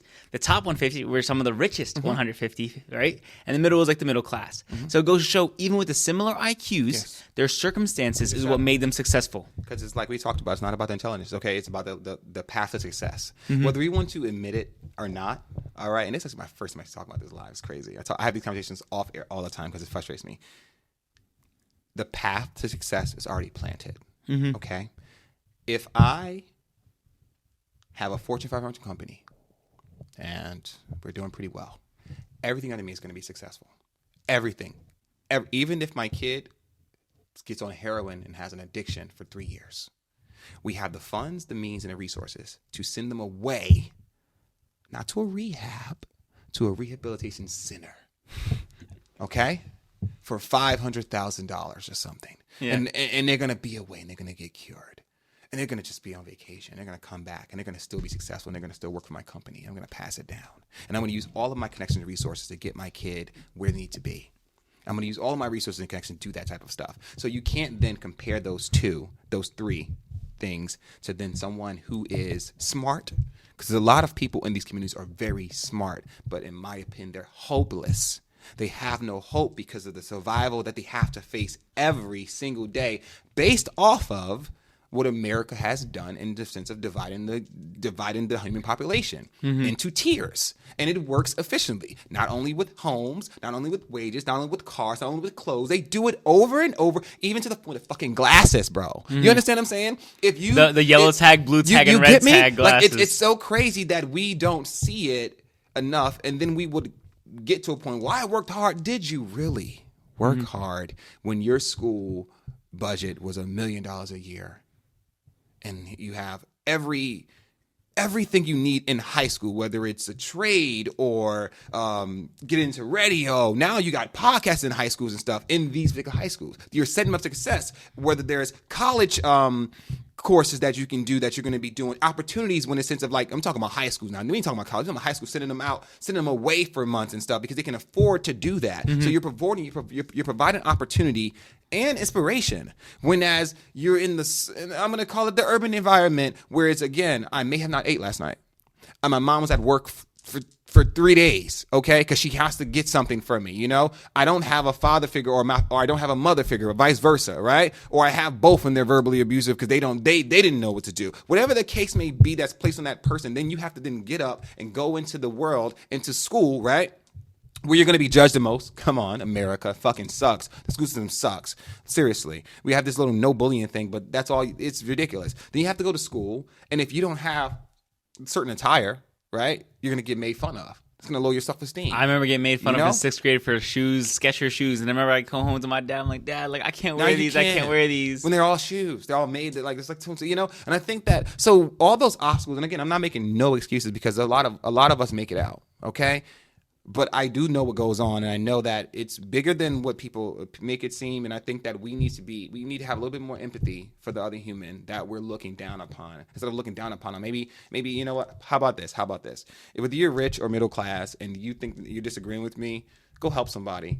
Go help somebody. That's all I'll say. I'll just say that go find a kid or a teenager and do it. Don't do it for the gram. Don't even record none of it. Just go talk to someone. And like see what problems they have actually and listen to them. Yeah. And try your best to help them with a resource. I'm not saying give them money. No, they're just going to spend it on food because they're hungry. Probably, right? Or something, or some resource they need, whether it's a shirt or something, who knows? Give them a resource. Give them an opportunity that you would give your nephew, your cousin, your brother, your sister, your son. Give them an opportunity, but talk to them, you know, because there's a lot of people that are super smart. Like you said, that IQ is the same, but what was the difference? Just a zip code, bro. The opportunity that they have. An opportunity, but come on, we all know it. And I'm tired of I'm so sick and tired of going on in my life and pretending that we don't know these things that we know and then not talk about them. It's actually been eating me up. So I'm actually so glad that I followed the universe and just said yes, because it's unfortunate that a lot of young kids, rich, poor, and old, are dealing with a lot of problems. Because we can switch the script a little bit. We can go to rich kids and we can tell them their problems too. I can do problems in every. They actually use drugs more often than poor kids. They can afford them, right? So think about it, right? So the poor kid, right? Mom and dad is at work all day, or mom and dad is not around, whatever the case may be. So they get into a little trouble, whatever the case may be. Because they deprived of things, they have to be in survival. Cool, right? Rich kid may have everything they need in their heart desire, but they don't have that parent. They may have the money getting sent to them every day or something to talk to them, but they're being raised by a nanny or something, or they don't really have real friends. So what are they doing? They're doing hard drugs. You get what I'm saying? But the only difference between them is that they can end it and still be good in life financially. They don't have the opportunity to do that. So when they make a mistake, it's like they made the mistake the end of the world. Their mistakes are like whatever. Who cares? It's whatever. We can fix it. We're gonna send you a rehabilitation center called Shiny Springs. Yeah. Okay. Where we're gonna pay a crazy amount of money for them to do whatever they do, and you're gonna come back with a new car. You know what I'm saying? It's different. Yeah. And I think that until we understand that, we're going to be in some shit as a humanity. And that's why I'm going to keep on bringing this 10-year shit up, because I don't know what I feel, but I feel we need to change something with being human in the next 10 years, or we're doomed. We need to understand that we are on the same level.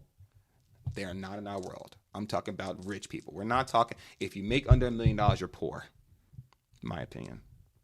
And that's when you need to understand that. You need to be better humans, because I don't know where we're going, but I don't like it. Yeah.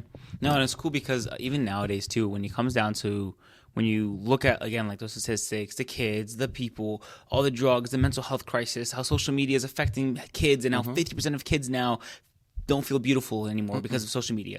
And a third of them feel they need to be perfect on social media. And then what does that do to their self-esteem? Okay, so now they have to post, like you said, their belly, they're this, they're that. But then the more sexualized you become, the weaker the men actually get. And the weaker the men get, the more women are like, yo, where are the quality men like my dad? Where are the men like my dad who actually can take care of me? So then they're looking like, where are the good men? Oh, they don't exist because of the women who post this, and make them weak, and the pornography. And it's a cycle. And the thing is, people don't realize, like, the problem isn't black and white. It's a mess. It's every little thing can affect this constant chain of reactions that cause the overall problem that This is why there's weak men. This is why there's weak women. Yes. And it's the entire system. And why don't people in the 70s look like them today? There was a video from like the 1950s or something. Like, those like older videos. It's like colorized, but not obviously. Yeah. And it was like women in Wolverhampton, which is a place in England.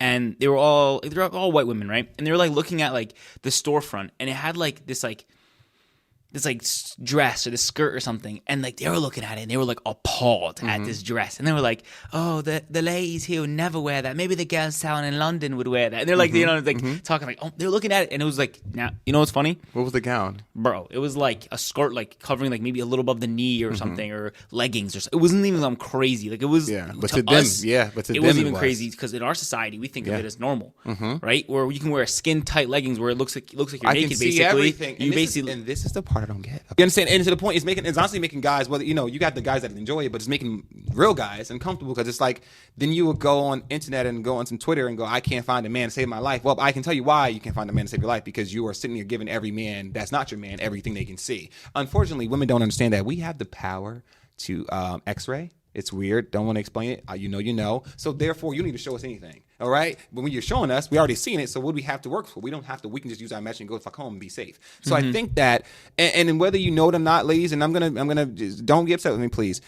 Even though you're doing it for yourself or doing to make yourself feel good, no. The man you want probably is not going to be the one you're going to get, if that's going to how you're going to be carrying yourself. And I'm just going to say that. It's just a respect for you, not for the men, not to say that you can't wear what you want to wear, not to say you can't feel pretty how you want to feel. We want you to feel pretty. We want you to do that. But I believe for me as a man, I would rather undress you than to see you already undressed. And that's just my opinion. I can probably speak for maybe 40% of men in this world. And I think that it's not your fault.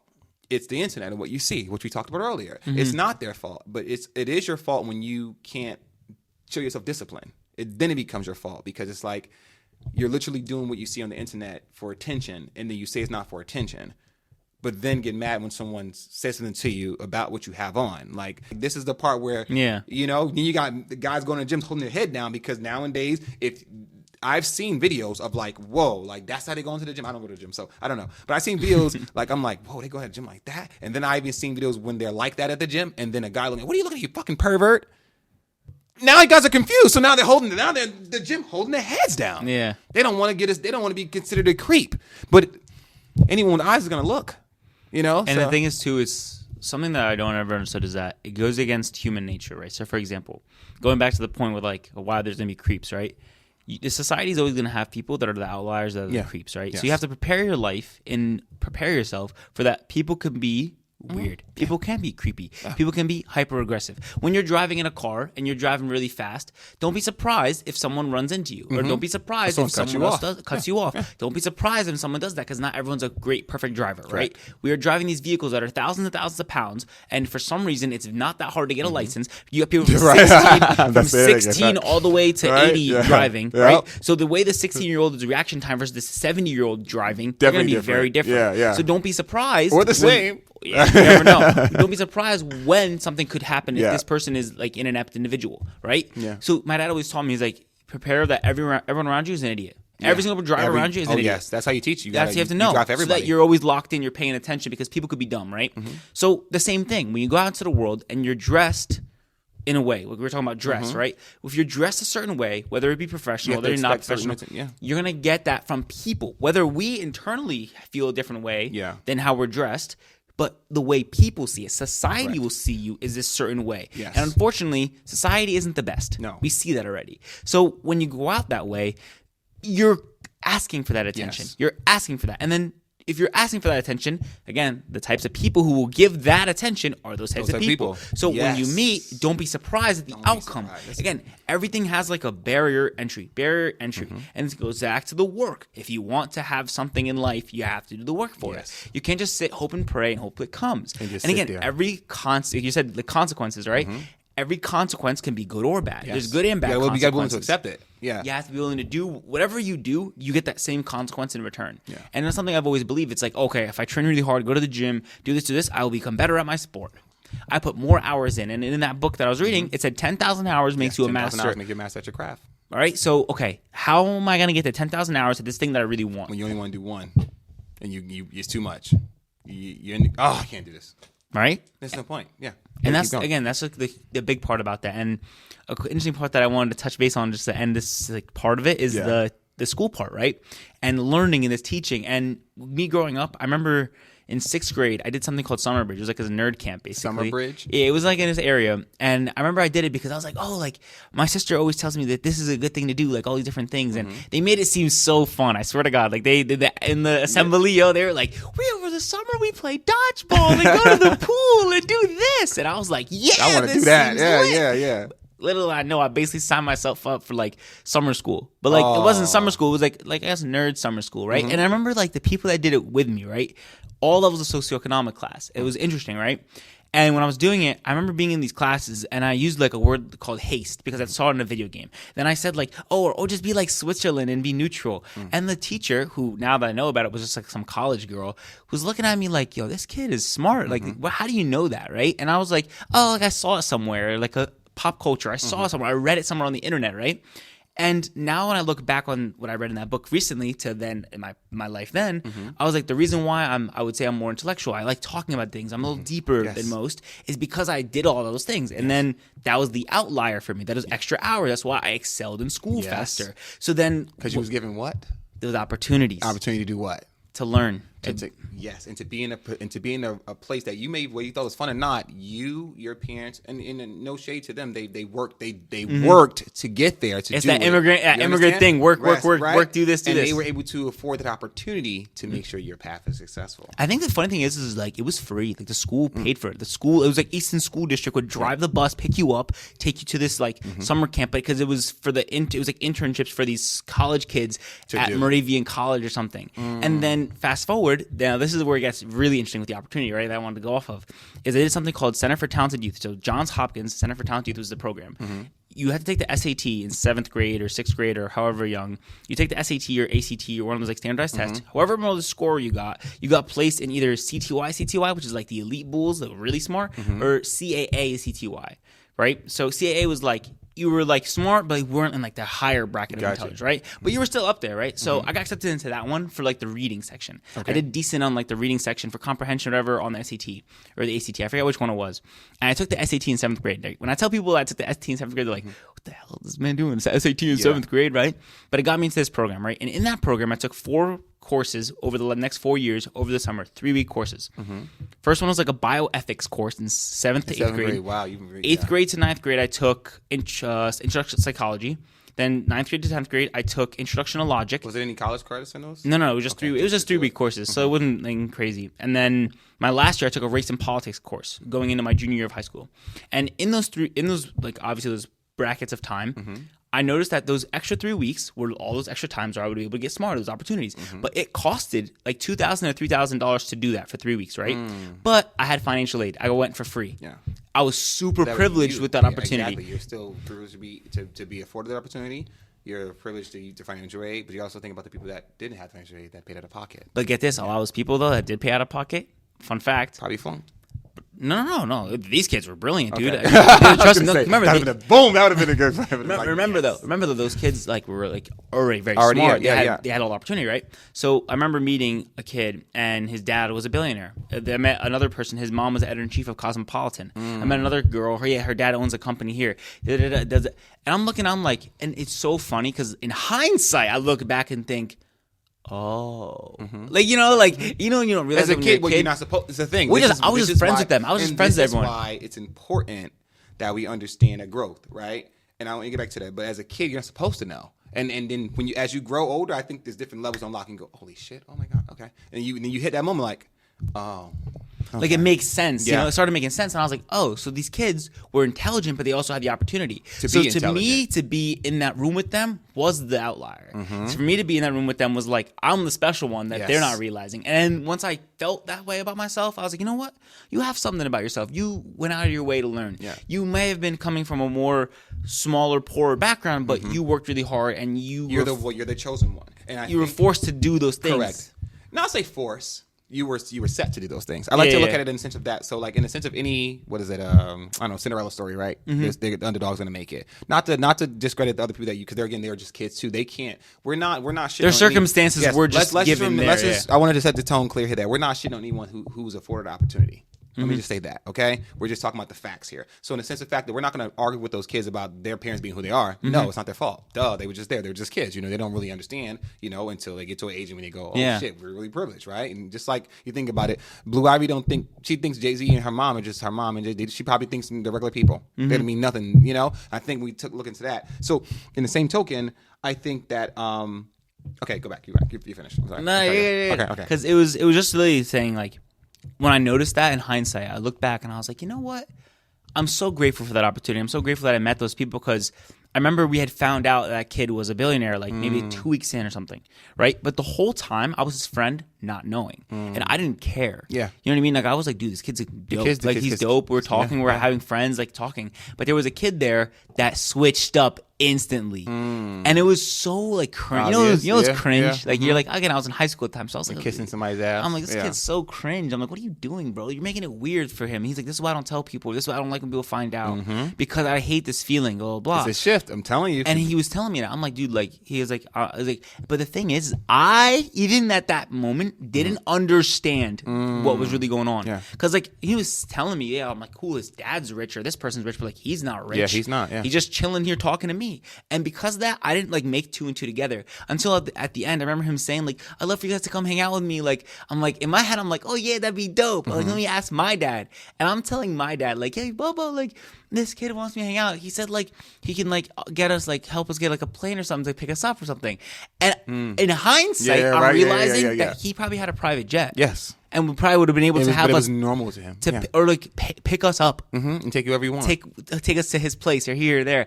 And now in hindsight, I'm like, dang, if my parents were as similar wealth bracket or even a little higher or saw the world that way, they would have been like, oh, connection now. Yes. But they didn't see it that way, and they're not going to trust their kid to go some random kid or there. Which is smart on mom and dad. Yeah, of course. And that's their reality. Because again, what do they know? Their reality is way different than the reality they see. That's their normal talk. Exactly. And I think that, that's their normal talk. And I'm glad that I actually will praise your mom and dad, because a lot of thing is with the root of this country is I like to say America's for sale. America's for sale by any means, right? Yep. So most people will go, what, Jet? Let's get it there. Let's do that. And give their kid, next thing you know, R. Kelly story comes out. Right? Yep. Why? How did these, stuff like that? And I think that so it's blessed that you didn't, and blessed that you didn't react a different way, because you are the chosen one, and you are the light in that room, and you are going to be team, because you know who you are. I'm sure you know what you want, and I think all you got to do in life is know what you want and try to go for it. Because all you got to do is try. What they say, you'll miss 100% of the shots you don't take, and I really wholeheartedly believe that, because it's like, yeah, that's true. Like if I'm sitting on my we're going back to the 5th grade motivation. Yeah. Like, I like to go full circle, right? And in the sense of like you think about that, but in the sense of you were awarded the opportunity that you had, and you took them, and you're still moving in that direction. You understand at 25, I'm sure you understand before, that I have to be intentional, and I have to go for it. Like you said, your mom told you, what did you do for it? And I didn't know I had to do something for it. I got to go and be intentional. And I think that there's few and far between of people like us, and then there's everything else. And it's unfortunate that you have people like us that also care. So for me, it's easy for me to be like, yo, fuck everything I'm talking about and everything that I've been upset about for the whole country and the world of humanity, right? Me sounding like somebody's gonna be like, what the fuck you But in reality, it's just who I am. I see it differently. I don't see any other way. I don't see it as a billionaire. I don't aspire to be a billionaire. That's not my goal, because you know how much $1 billion is? It's a lot of money. It's gonna be a lot of evil, or something has to be done. I'm sorry. I don't wish that. I want solace in a different way. I want solace on the level that I'm at now with the people that I'm around. Because prime example, like that boy said, well, this is what I don't tell anyone. Because every time you tell someone things or certain things, I don't know, did I mention it to you about age and why I used to didn't tell people my age? No, I never heard that before. All right, really quick. Same scenario, right? The boy told you he was a billionaire. The other dude's acting different, right? We're having a conversation. We just met, right? And we're saying, "Hey, how you doing, Brandon?" Blah blah. Now we're an hour in. There's a beautiful conversation. We literally had this conversation, really, right? And then you go, "Hey, man, what do you do?" And I say, "I'm a garbage man." And then, okay, what do you do? And you go, "I'm a doctor." The average human, is then going to, the garbage man is going to then put himself down. The doctor's going to put himself up. Right? Because societally it says... Society, right? That I have to. Mind you, we just did an hour and 27 minutes of a conversation. It was amazing with no judgment. But now that we got titles, for some reason someone looks down. So because I knew that early on, I used to hate telling people my age, because it doesn't matter how old I am. Because they're going to either say, oh, you're too old for this, or you're too young for this. Yo, and it doesn't matter. All the time, and they're going to put a perception on you. Or a label. They're going to label it. Sticker. And that's not who the person is. So for the longest, like this is probably the last 365 days is probably the most I've told my age. To the point, it was to the point people trying to figure out my age, and I'm like, I'm not hiding it. That's so funny. I The just same thing here. Last year, for some reason, don't do people will guess like 19, 21, and it's weird. When I talk to younger people, right? They'll always give me like obviously like a younger age naturally. When I talk to some older people, they'll give me that young age. But sometimes when I talk to people my age, they'll think I'm older or they'll think I'm younger, or like significantly more. And it's weird. Like I usually get younger. Yeah. I usually get younger, which is Same, like, I don't mind. Ridiculous. I don't mind. I mind these days. I don't want to do that. I don't mind it because I don't know. Then it's like by the time I'm 40, I still look maybe 30. I like that part, but I don't cool. like the phase of that's why I never did it. It's like age. It's like what? I'm like, why does it matter? Well, you're being a dick. Why you being secretive? I'm like, I'm not being secretive. It's just that it doesn't matter. It really doesn't matter because what is it going to do for this conversation? It's not going. It's only going to do that one thing. It's going to go, wow, you're young and you getting it, or damn, you totally be doing this. Those are the only two things it's going to do. None of that matters. It just matters about the human. Like that's it. And I think the person you are. Because of that, it's just a mess. Yeah. No, I like that analogy too, and it's interesting because sometimes when you do tell someone what you do, right? It's like for me, right? So right now I could be like, I don't have a 9-to-5 career job with my finance and biology degree. So what do you do then? Oh, I have my own company. No, get this, ready? I'm an entrepreneur. Yeah. But nowadays, when someone says they're an entrepreneur, what are they? You're doing nothing. They're nothing. You're doing it for, yeah, they're right? Done, yeah. But then I tell them, oh yeah, I have a company and I have like a podcast. Okay, so you're like, or a YouTuber, this. But it's, oh, so are you famous yet? No? Then you basically mean nothing. Or you are famous, then, wow, oh my God, your videos Did you are meet awesome. Beyonce? Yeah, like. Bro, that's not the only person in the world. I love that you said that because it's the truth. And honestly, maybe because I'm me, I do though. I don't talk about what I do. I don't like it. I don't. These days, I did change, and I said one of my goals last year was to tell one person a month what I do, who I am, what I do, and that was for self growth, not for the sense of acceptance. Because literally that thing there, I love that. I want you, spilling the beans. I want the average person to think that I'm nothing. I think I get treated better. I think if a person because there's no perception of who you could be or who you are. Even the word, like you said, when you say entrepreneur, people, I don't need to tell people what I own. I don't need. It's not because if the conversation presents itself, I will talk about it for an hour and 20 minutes, right? But if it's just one of those, I got to talk about my status. I don't want to be engaged in that conversation. I do not engage myself in that conversation. If I walk into a group of 4 and they're talking about that type of stuff that I want to talk about, I move myself out because I'm just here for conversation. We can talk about the business stuff on business. So in a simple fact of I say I'm a serial entrepreneur because I know that people are going to go, he ain't doing nothing. Yeah. I love that. And that means I got a regular conversation. That means you're not going to go deep into it. You may get the average person and go, oh, what do you do? And I'll just say, oh, it depends on the day. I know that lowers it again. Perception is going to be like, he's a serial entrepreneur. It depends on the day. He's not focused. He ain't doing nothing. You understand? Keep that same energy. I love it. Now let's have a regular conversation. And then probably 2 weeks ago, well, Brandon, I didn't know you did this. I didn't. It wasn't a conversation. We didn't have the conversation because we didn't. If we had a proper conversation, you would know everything I did. Because you would have asked a question. You had a picky conversation to judge the status in the room, so you can look if you're going to be higher or lower. And I'm not in those rooms. So even when it comes to my business, I not only with my clients but all our members. You all on the same level. I don't care if you are a millionaire or when you come in my space. We are here. We are eye to eye. No one's better than the other. What you can do is provide opportunity to someone. And I love that. I've stood on that for the last 4 years, and nothing for nothing, it works. It literally works. And everyone, if you're in that space, I don't care who you are. You are equal, and you're going to provide an opportunity if you can. If not, leave. Yeah. And I stand by that because it's at the end of the day, I don't like that. I don't like the new world order. We have these facades. We got to go out. Oh, I'm this, I'm that, I'm this, I'm that. It's and like hyper flexing culture is like the new in, and it's again that Instagram thing where it's like post. But again, how many times have you seen that thing where it's like, oh, there's a place that you can post in a private jet, but it's a fake private jet, and you go in there, take the picture, and leave. That must be depressing. I'm sorry. I'm so sorry. Right? Let me say something. It's like a fake life. That to me. Now I'm an insane person. I don't have it all. Okay, I know that. All right, I'm literally 2 people all day. So let's just stop there. But you will never, ever catch me doing something that I'm not really doing. I will never. The only time I'm going to be in a fake jet is when I'm filming a jet scene. Okay, I don't see how a person can go. Because they exist. I've seen them. Yeah. They go, they book around $45 an hour or whatever, and the rate went up. And they go and they sit there and they take a picture as if they're on a jet and then they post it. I don't know what type of mental shit that is right there, but I always say to people, and I very often, at the end of the night, what do you do? Right? So, like, prime example, even though we're being recorded, if we were anywhere, we would be having this kind of conversation. Yeah, exactly, right? exactly. I do this every day, right? And at the end of the night, I leave fulfilled. And I go home, and I do get sad because I don't watch TV. But I don't get sad of the life that I was pretending to live. I get, oh, wow, this is so crazy. I never said this. All right. I don't get sad of the life I was pretending to live. I actually get sad because the life that I was living outside is now over because I'm in the home of my home. Mm-hmm. Does that make sense? No, it makes sense. It's actually kind of depressing. You know? But the thing like, is, though, it's because, like, you know, it's like a quote. It's like, even when I go to sleep, it's like my life feels better than my dreams. Yeah. Right? Like, my dreams are like, aren't as good as my real life, my reality. That's me. You know what I mean? Because my yeah. reality, it's like being up and being able to do what I love real. doing is so exciting. I love doing it.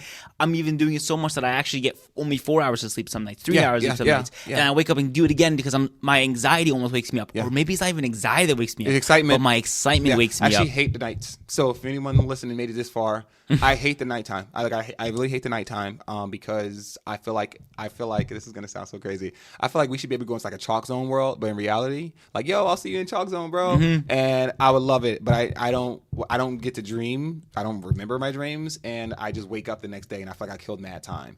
And also, I'm not in my reality, which is reality. Like right now, I'm super stoked about this. I'm gonna love this. I'm gonna go, and once I leave, I'm gonna be sad because I'm like, oh, now I have to wait till tomorrow. Mm-hmm. The daytime to come up, because unfortunately I don't know what creators do at night. I don't go to clubs. I don't do this type of thing. So it's like now the flexing shit. I don't do that. So if I ain't gonna be out there flexing, then what else is it to do? I don't watch TV. So then I'm gonna go. I'm gonna create. I'm gonna go think. I'm gonna write a script. I'm gonna do all these things. But while I'm doing them myself, I'm excited. But I'm also sad that I exited the life that I have. Which is why, like, I think being in my life is kind of addicting. Because I talk a lot. Everyone knows I talk. Everyone. Like, it's to the point, like, looking at a talker. Oh, man, I love talking. But in the beginning, I used to feel bad about that. I used to be like, yeah, I used to feel bad about it too. I talk too much and no one's listening. But I'm like, no, the people I'm talking to talk and they like to talk and we talk, and you just mad because you don't know how to talk. So stay the fuck over there. Then scroll. Like, you know what I'm saying? Or just walk by. Don't come in this conversation, because I can do this 8 hours straight nonstop, because it's fulfilling versus giving Netflix my time, or Hulu, or Tubi, or even not only that, but then giving a guy or a girl my time that doesn't deserve it. They don't or like, even listen. Or even then, people tend to think like, oh, I'm lonely. Let me go talk to that girl that hit me up, like you said, 6 months ago. Mm-hmm. But it's like, yo, she ain't gonna fulfill it. You need to sacrifice that temporary desire for long-term purpose and success. There you go. And a lot of the times people don't do this because we're slaves to our desires, right? To be alone. So we don't do it. And again, an amazing quote that I love, always like riding for. Like, I see this and I just feel it now. Like, because again, being consistent is, once you become, like, everyone in this world is a slave to something, no matter who it is, right? Okay. So me as a person, as a Muslim, like, a Muslim basically translates, like, theoretically to, like, you submitted your will to God, right? Okay. So you're a slave to God. Everyone's like, oh, slave. Is that every Muslim for the most part? What you as a Muslim. Muslim just means, like, you submitted your will to God. Like, that's what you're doing, right? I learned today, okay. So it's not... Islam is the religion. Okay, thank you. Right? Islam, Islam is give the me religion. some, because I'm about to see some stupid shit online. I'm gonna see some. I'm not gonna lie, it was about to be stupid, and I'm preacher for saying no such thing is stupid. But it went to my head. I said, this is about to be some stupid. Thank you. Yeah, I got you. So all right. So then, as a Muslim, you submit your will to God, so you're a slave to God. And when someone says, okay, you're a slave to God, how is that? Oh, that is so trapping, blah, blah, blah. I'm like, all right, hear me out. I'm like, okay. You can feel that way, that it's weird to be a slave to something, right? Yeah. Okay. So what's your God? And then they're looking at me like, what do you mean, what's my God? I'm like, what do you worship? Don't say God. What do you worship? I worship God too. Okay. So what do you do to worship God? And they talk to blah, blah, blah. But then say they don't worship God at all, right? And they're like, I'm an atheist, I'm this, I'm that, whatever. To each their own, right? To however wants someone to live, we have free will. Do what you want, right? Go back to the thing of what they worship, right? They chase nothing but the money. So then what's their God? The money. Oh, I chase nothing but the women. The bag. I chase nothing but the women. The cute women that I see, the sexy women I see. What are you chasing here? Your lust, desires. So what's your what are you a slave to? The lust, the women. The success, the legacy I want to leave in this world. So what are you a slave to? You decide to choose, right? So why not be a slave to the creator of the universe, the largest thing you could be a slave to? And then when you skip, my dad always tells me, like, Ali, like, when you turn your back on the world and run towards God, God then gives you the world. But when you chase the world, you'll never get it. You're gonna be like a cat running a mouse. And what do people call the Matrix? What is it? Everyone's chasing the money. Just like, but because what are they chasing? The money. Yeah. Chase God. Look how the rest of the world comes to you. And the people who are vibrating at the highest, the people who are so successful in this life, that really feel happy. And think about it, success isn't money. Success is genuinely feeling fulfilled with your life. That's why I always say success is what you determine, and no one's going to determine my success. No one's going to determine my success but me. Not one person on this earth can do that. And not a paycheck, not a status, not a quote, not an award. That's why most of my life I was very stubborn. Like these days, like this year, I'm like, I'm going to get an award this year because I can say it. I'm going to do it because I know I can. But I also know that prior to then, I never needed none of that to feel validated. I don't. I just needed to get into those doors to get my van. Yeah. It's such a sad and it's funny story. because even then, like my brother was telling me, he's like, I'd rather make less money but do it halal, like a permissible way, and not make money through haram, right? Correct. The impermissible, right? So if I make my money through interest or taking advantage of people, then who cares? That's not going to feed my soul. But if I'm making money the right way and that money getting donated the right way, then that money is worth something. That's to me. And I think that's me as a business person. And I'm not going to lie, I have these self-thoughts with myself. And I sometimes, not all the time, I get angry at myself and I'll say, why I got to be this way. And I think it's because of who I am inside. Like I don't need dirty money. I don't need it. And I just think that whether we can spend this any way you want, but I just think that I'm going to do honest business all the time. And it doesn't come with the greatest. It doesn't come with the greatest outcome all the time. You get what I'm saying? But I rather, like I know that it's clean. It's what I stood for. I didn't sell nothing out. You know, I didn't try to finesse no one or scam someone because I want a long term. This is a journey, not a race. You understand? So, and with that being said, I'm going to continue to learn, and I want to be able to do it the right way. By all means, because it's so easy to be negative, it's so easy to do it the evil way, and it's so easy to accept things that you shouldn't be accepting. And that's why I will say that I am successful to where I need to be in the sense of the things I can do and say yes and no to. And I'm also willing to say no to things that's going to probably put me in a bad situation because I don't want that way. You know, I want it this way. I don't want it that way, if that makes sense. No, it makes sense. No, I love that. You know? And I hold it near and dear to my heart because it's really important that when we look at, again, America, the soil is for sale. They really convince us that money is everything when in reality, I'm a firm believer it doesn't exist.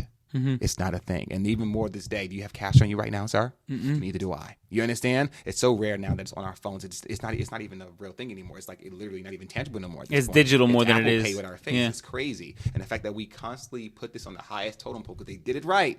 Whoever the fixers are, they did it right to have us chase this one thing or we feel worthless. And then we so far deep in that we don't know. Prime example, like I love, and I'm a year in with no cellular number, okay? Because people go, well, I see your phone in your picture. You're lying to me.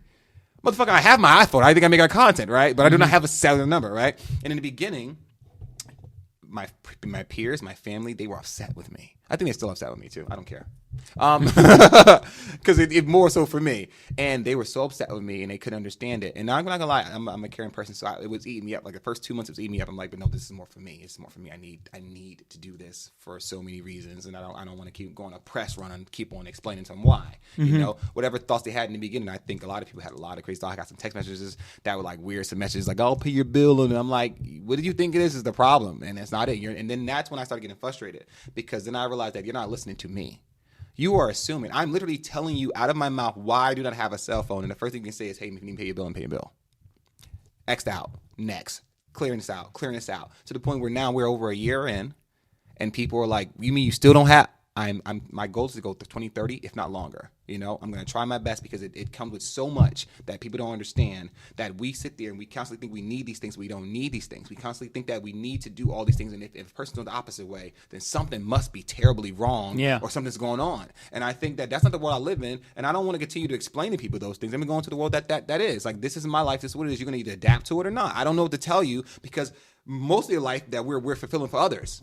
You know, if we're, like you said, you're a good friend, you're going to learn. And it's not no shade to be a good friend because you want that. You want those people around you. Like, same thing for me. I know I'm an amazing friend. But I also know over these last 5 years, I realized that those friends are not friends to me, that I'm friends to them. And if I continue to let that happen, what do I get? Nothing. My cup is not being filled. Brandon's pouring everybody's cup. And I'm happy to pour that cup. But there's not a person filling that cup to help. So what I'm going to do, let me take a step back here and realize, well, let me close the fridge and lock the door and see how many people are going to try to unlock that door. You know, I'm in the same place every place. You can contact me. I mean, you contacted me. How did you know my name was Justin?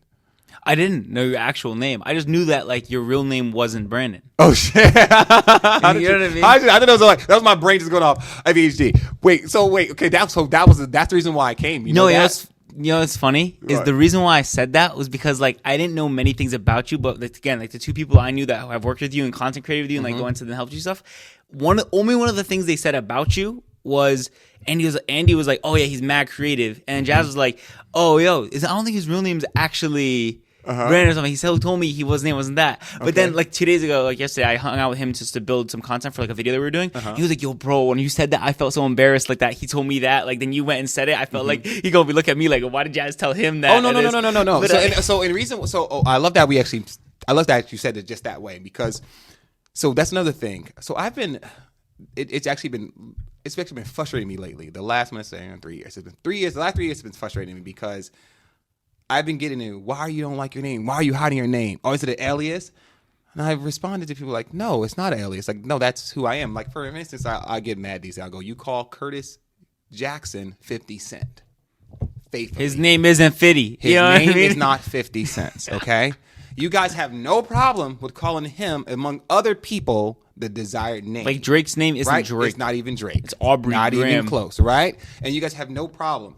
For me, I've been Brandon since I was like 14 years old. And it's a reason behind it, which I explained several times. I'll explain it again for the new audience. So I love my name first and foremost. Duh, like I'm Justin. What? Why would I want to be anything other than that? But I've only been saying it more and telling people more because I don't like the fact, even though I don't really explain myself, and I hear my daughter telling me right now, "Don't you tell me, don't do that." But it's different, Kylie. I promise. It's like because it's to the point where I think that people think I'm holding some type of secret or something. And I don't like that. So after this press run of this year, I won't be explaining this anymore because it's like I like to mean what I say and stick to what I mean. Also, I'm a leader for my kids. I can't do things I'm telling them not to do. I'm to do things that I'm telling them to do. You know. So anyway, Brandon. So I'm a twin. I have a twin brother. My middle name is Avery. My twin brother name is Brandon. When I entered my my entrepreneur journey of who I wanted to be, first and foremost, let me just go back a little bit. I lied a little bit. Go back. I wanted to change my name because my name is Justin. At the time, Justin, I don't know about you guys. If you lived in America, that's the most common name. So throughout my entire life leading to the second name change, I was like a nickname, Jersey's Prince first. That was my little MySpace name. I was like, Jersey's Prince, yeah.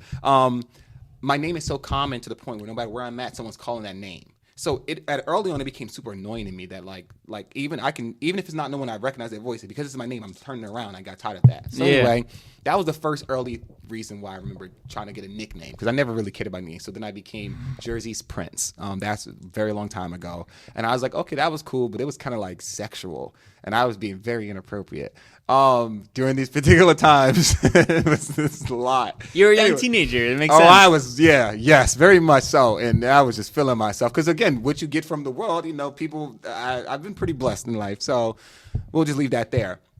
But then I wanted to get serious in the sense of a career. And I think this is a time when I would want to become a YouTuber at this particular time.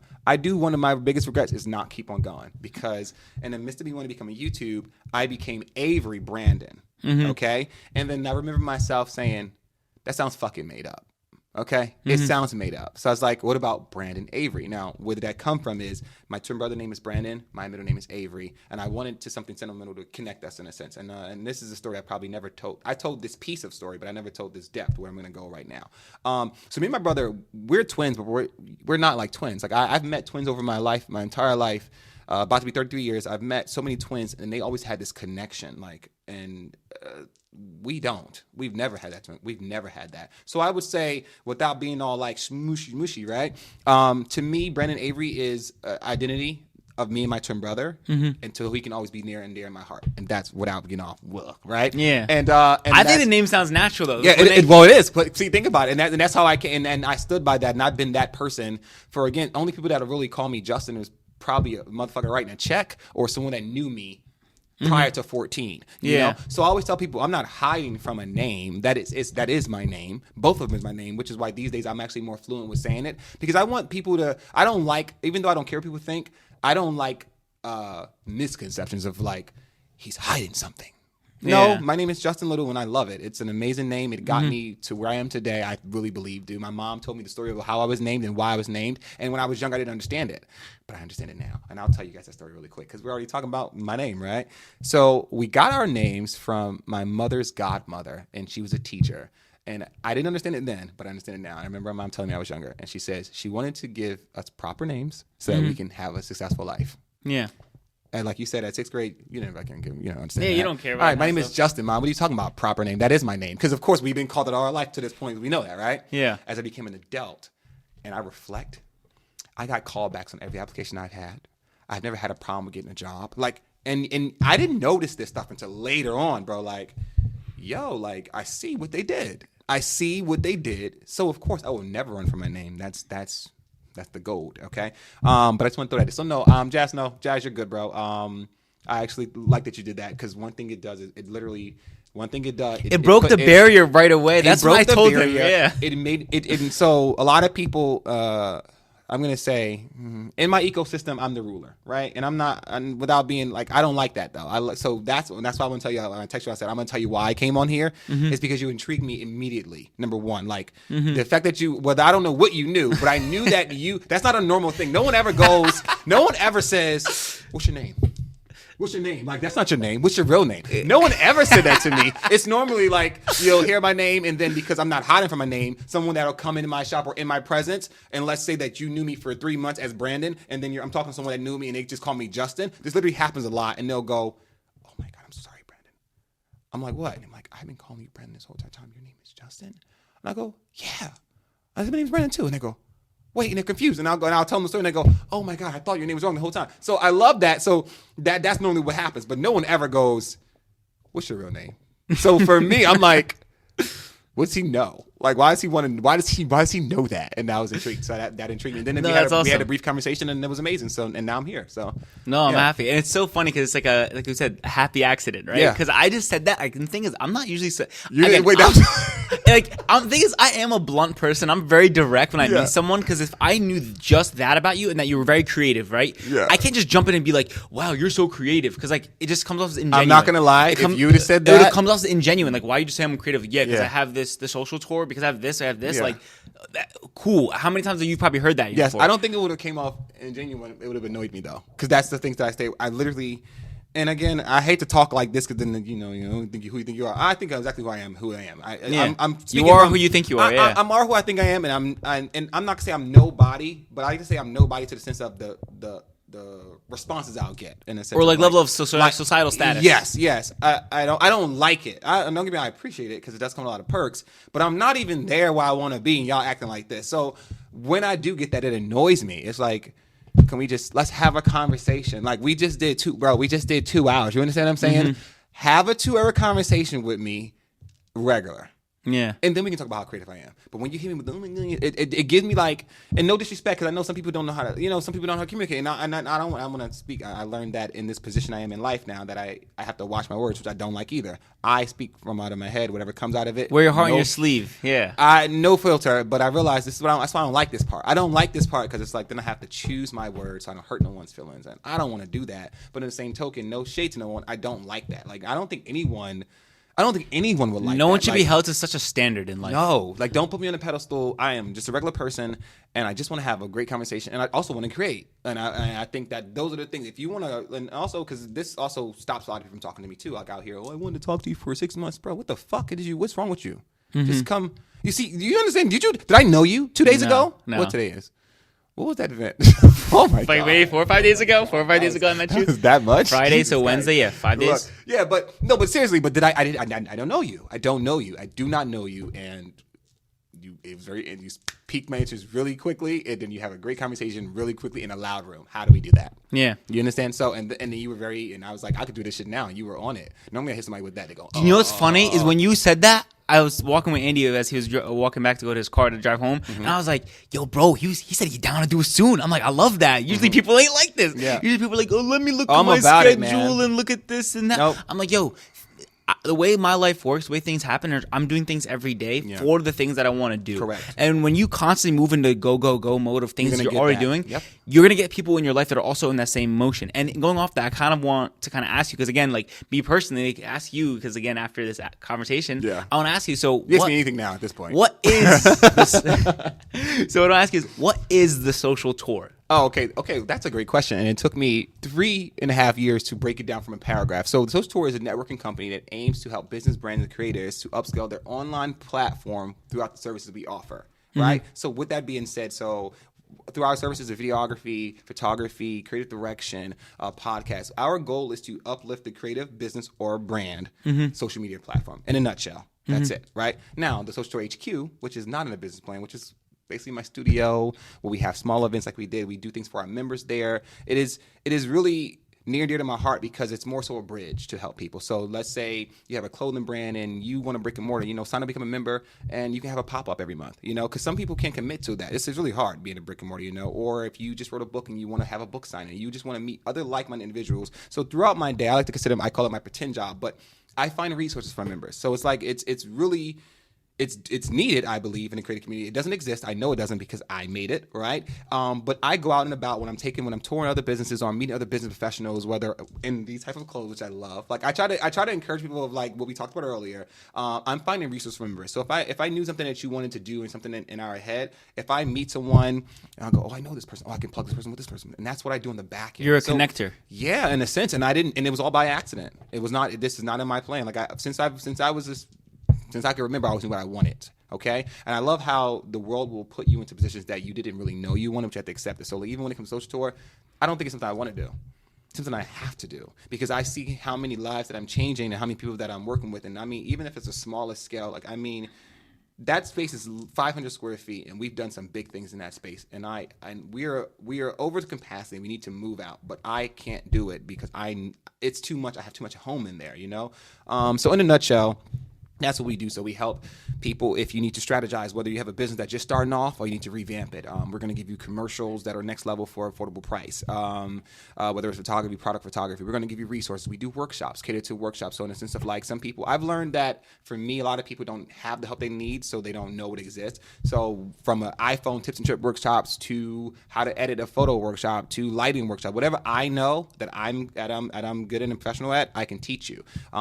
So we are basically a one-stop shop for all things creative, but it's more so for the person who's willing to invest in themselves. We're not, and I want to say this on this podcast, I think over the years, we seem to be a non-profit free-for-all that Brandon wants to help everybody.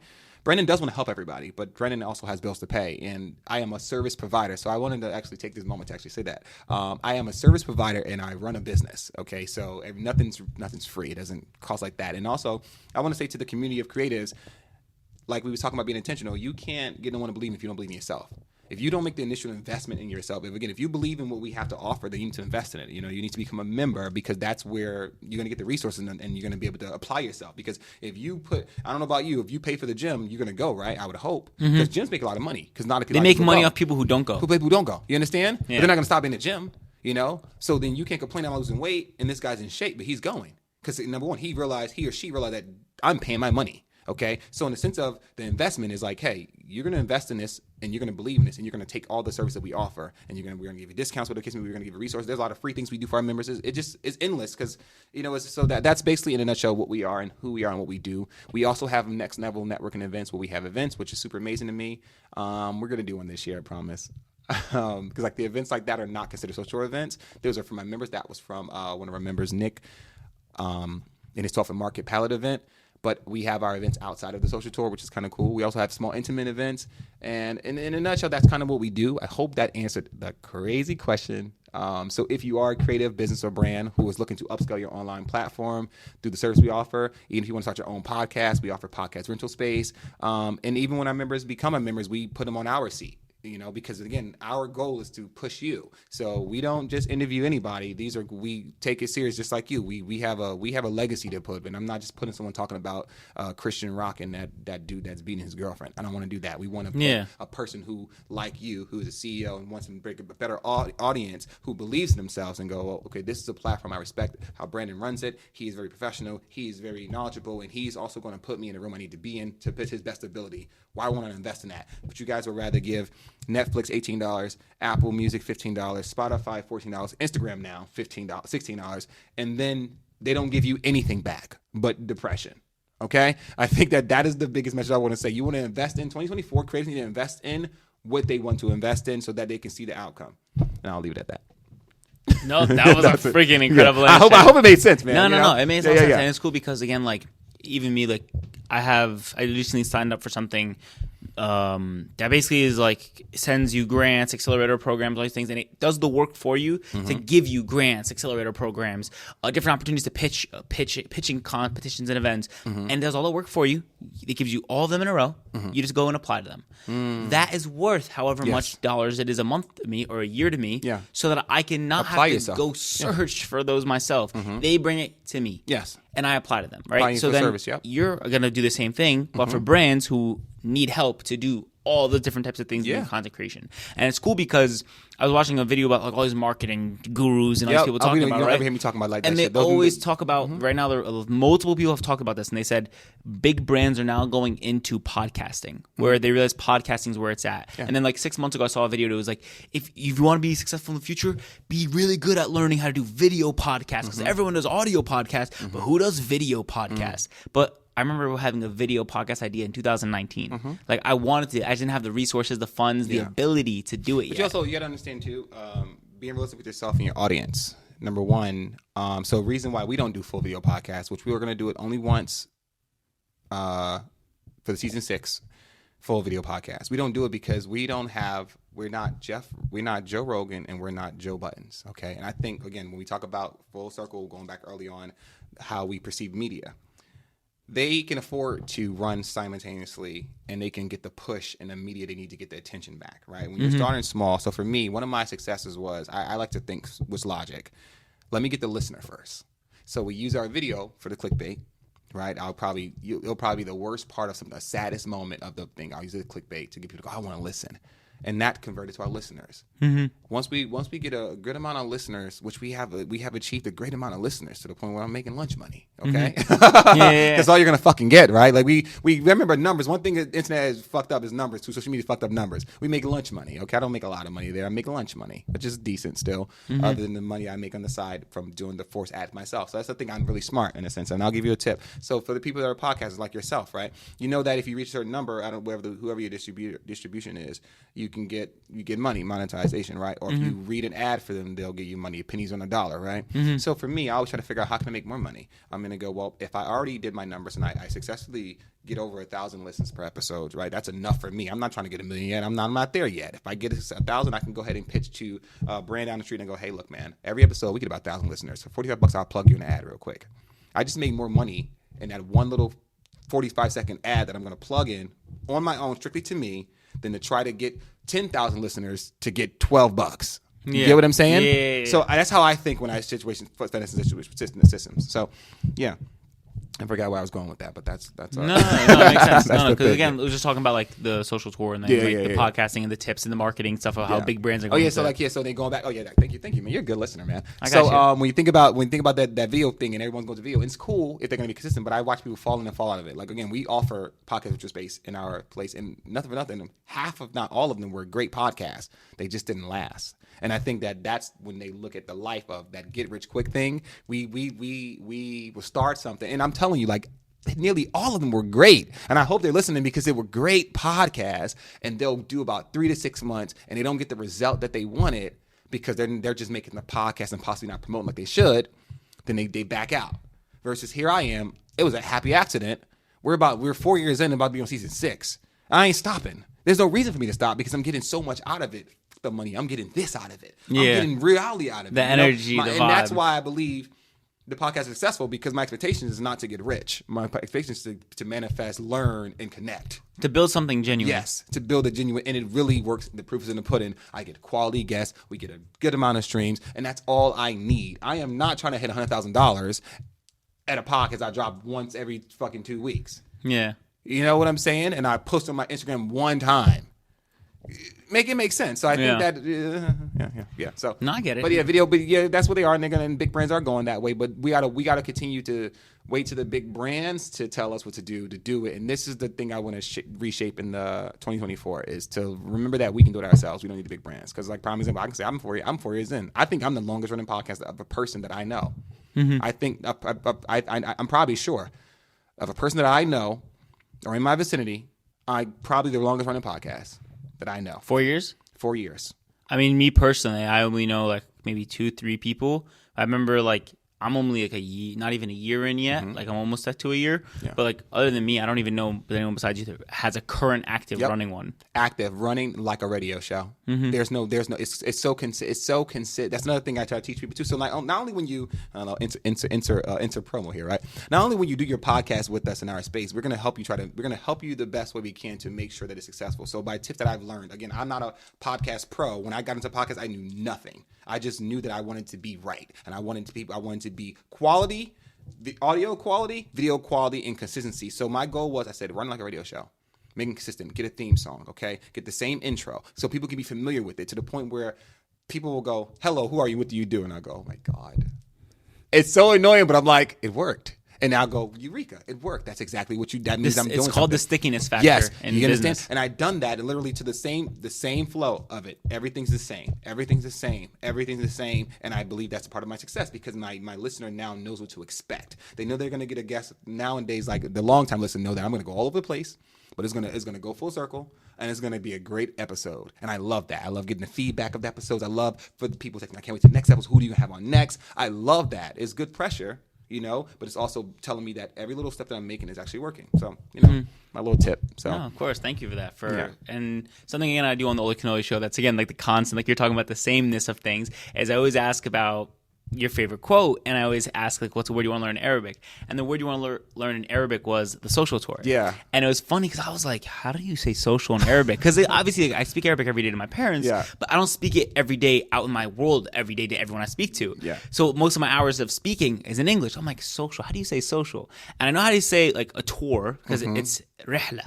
Rihla. Rihla.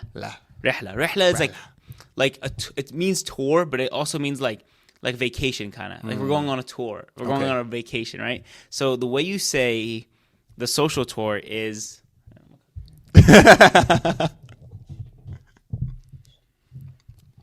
So the way you say social tour is el-ijtimaiyun rihla. El-ijtimaiyun rihla. Yeah. So it's like, and it's like ijtimaiyun, I'm like, I don't even know if I'm even saying it correctly, but like when I read it in Arabic and read it, I'm like, is this even a word? Like, I've never heard my parents say it. Yeah. But I guarantee if I go to them and say it, they're like, oh, yeah, but we don't even use it in our, like, day-to-day speak.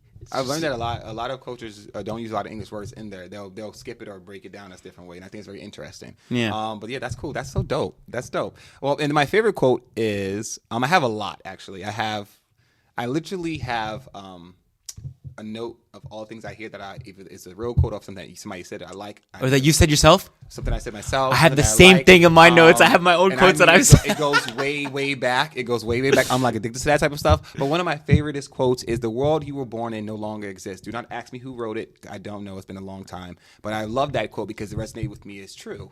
The world I was born in no longer exists. It doesn't exist anymore. Everything changes every day. It changes every day, and also it just changed dramatically. So that is one that I actually have it in my bio, and I will always keep it there. And I think that it means exactly that. It doesn't exist, so you got to keep on moving forward. And I don't know how to other way to like break it down other than that's one of my favorites. But I have a ton of them. No, I love that. And I just want to thank. What's yours? My favorite quote. All right, so I have a bunch, but the only one that recently just came up that keeps coming up in my life, and every book I read and stuff is, yesterday I was smart, so I wanted to change the world. Today I am clever, so I'm changing myself. Or today I'm wise, so I'm changing myself. There's one. Okay. No. Okay. And to me, that quote really means like, when I was younger, I always felt like I wanted to do something in this world that was going to impact it. I wanted to change the world, and it sounds so stupid. Like those. No, it doesn't. Those fifth grade quotes. It sounds Let cliche. me tell you something. It doesn't. You know why it doesn't? Because I'm the same way, and I think that I thought that means I had to do it in a big way. Mm-hmm. Bro, I changed it already, and so did you. Yeah, and that's the thing. Keep doing it. And the ironic thing about that quote is, it's like, yesterday I was smart, so I want to change the world. Today I'm wise, I'm changing myself. And when you change yourself, you notice how many people will look at you and be like, yo, you've changed. Like, yo, you've grown. Yo, you're this now. You've inspired me. Yes. I've heard people tell me, you've inspired me. And I'm like, how do you take that? I know I got like 3 minutes. Okay, but You're good. So, but how do you? Because I'm trying not to ask too many questions to you because No, I you're got good. to do this all over again. But I'm so curious, and I just, I mean, I'm not gonna lie. I've been holding back. I've probably been talking a lot. Sorry, but I've been holding back on him. But it's okay. How do you? I'll ask this. How do you take that when someone says that to you?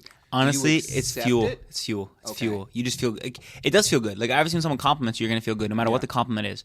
Sometimes I get a little awkward, me personally, when like someone like is almost not complimenting you sometimes. I almost feel it's insulting or like weird when someone doesn't say like, yo, good job, like pat on the back, or like, because again, as an athlete all my life and playing sports in college and everything, I'm the type of person, I gas up everybody. Yeah. Yo, you do a single tiny good thing, I gas it up. I'm that guy. Yo, I'm that guy. Yeah. Why not? Well, why not? it boosts everyone's self-esteem. Everyone feels better about themselves. Everyone then plays more confident, and everyone is. Why would you not want an environment like that? And the thing is it's weird. Everyone almost feels like it's supposed to be like it's business trip. I'm like, bro, I'm playing this sport because I love playing it. The second I feel like it's a business trip, out. I'm out. Yes. I'm not playing this as a business trip. I'm playing this sport because I love every second I'm hauling up and down the field, throwing my body for the team. I couldn't do it, man. For my, Jesus Christ, I couldn't do but that. then that's the thing is I never understood why people don't gas people up. And I guess for me, anytime someone does offer me a compliment, I really enjoy it because maybe it's just society, maybe it's not, but any man I've ever spoken to in my life have always told me that a man's job is not to get complimented. The man is not going to get complimented all the time. The woman will get complimented for the bare minimum sometimes,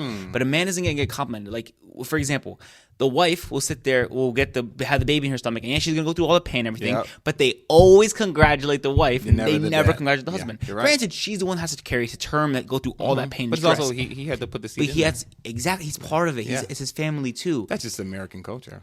That's in Probably every culture. everywhere. Yeah, I was gonna That's say, what it is. let me just, you know what I mean? yeah, and yeah. how many times like I've noticed in so many like different like men society cultures who say like they're expected to do these certain things for their person, their people in their family, but they have to be held accountable for everything. Yes. So you have to be so responsible all the time. And the second you slip up, it's known. Yep. And then having the magnifying glass on you all the time, it's like it's stressful. But so when someone does compliment me, I feel it. I'm like, thank you. That's funny because so I'm the opposite. I'm accepting him now because I've always got compliments in my entire life, and I think that's it sounds good on paper if you haven't, but it is also not good. So since for me, I shy away from them. I don't want the attention, but I also learned that I'm blocking shit. Like, cause who are you to not accept the compliment? So normally what I used to do was like. Go around and question real quick, like just try to push it all. Thanks. Like trying to be humble with it. Like I'm not trying to. It wasn't until about I'm gonna say maybe 5 years ago, maybe less than. I'm gonna just say 5 because I want to stay on the same a little long time. A yoga teacher, she was like, she I think she noticed what was happening because she would compliment me. I get compliments, and I would brush them off. And I remember one day we were walking out. Actually, this social was walking out, and she stopped me. She goes, Brandon, like why you do that? Accept it. And I tried to give her an excuse. She was like, no, accept it. And I think the way she looked at me, she was so serious. I was like, okay, you're right. And she said some other stuff and I won't share, but she was right. And I said, just don't push it, just accept it. And because, I get it. I understand why I don't too much, but just accept it. So, and it's very true. So but I'm a hypocrite because I compliment people. I don't care, man, woman, fish, dog. I'm telling you, if I see, and this is why I love to, again, I'm going to always be myself. If I see a handsome man, I'm like, dang, wow, you're really handsome. Yeah, I don't fucking mean it any other way. It's just you don't really see handsome guys like that. Yeah. Like you're like movie. One day a fucking cop, we was looking. Someone hit the car. Oh my god, I gotta go. Someone hit the car. Anyway, long story short, I ended up calling the cops because he did some bullshit and he left and I had to go find him. Swear to God, this cop was from a movie. Came to the door. I'm like, I didn't tell him this though. I'm not gonna tell the cop that. But I told my sister, I'm like. Yo, that fucking cop was like a movie cop. Like, what is he doing here? Yeah. I'm not gonna say his name, bro. Fucking like, it's like no funny shit, bro. Like a fucking like Like a movie star, like came in, like Yeah, like fucking McDreamy or something, bro. Why are you in the force, bro? And it was crazy. No funny. why are you on the force, bro? No, for like no. It was like I'm not even kidding. I'm not. Ask my sister, bro. Ask my sister. Fucking, and then all of that, he solved the crime like that because we looking for the person. I swear to God, he's smart, talented, handsome. What is this? Who is this man? We're in the fucking Truman Show. I'm telling you. So we asked him. I was like, yeah, he speaks Spanish. I don't know where he at. He goes, no, I speak Spanish too. Whatever, blah blah blah. And then he goes 20 minutes later. He comes back on an iPad and goes, this him? I said, yeah. He goes, yeah, I found him. So how the fuck did you? So it was like it just made the story like all like because I never saw a cop solve a crime in 20 minutes. Yeah, they just leave and never come back. Yeah, you know what I'm saying? It was crazy, but yeah, I'm all about compliment fish dogs, men, women, because it's like again we're human, and I want to continue to be the human I want humanity to be, and that's my spirit. No, it's awesome, man. I appreciate it. And again, I just want to thank you again for coming on the podcast. Thank you, man. This is it's amazing. awesome having you here and everything, and yeah, just so.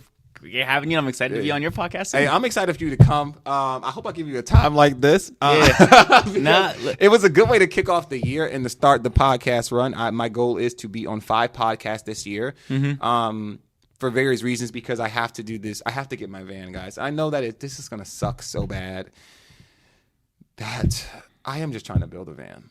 And in order for me to do that, I have to be seen more to make more money, if that makes sense. Yeah. You know. You got to do what you got to do. You got to do what you got to do. So, yes, I am doing this because I do want the world to be inspired. I do want the world to see me. But I will say, truth be told, it's because I want to build a van and live on the road and off the grid. So yeah, God willing, bro, you get to do that soon. Hey, man, I'm going to try. But this is the first start. I appreciate it, man. No, of course, man. Yeah. So thank you guys again for tuning in to another episode of the Oly Kanoli Show. Again, first one of the new year. Again, this is Brandon Avery. This has been one of the most intense, amazing conversations I've had in a while. And I love it because, again, this is the high energy that you need to get ideas pushed across. So I just want to appreciate you guys for listening to the whole 2 hours of this episode, and I really do appreciate Brandon for here. So again, leave a bunch of friendly comments down below in the comments about Brandon. Compliment him because again, he needs to know how to take those compliments. So again, thank you guys again. Be sure to like, subscribe, share it to all your friends, and I'll see you guys next time on the Oly Kanoli Show. Thank you.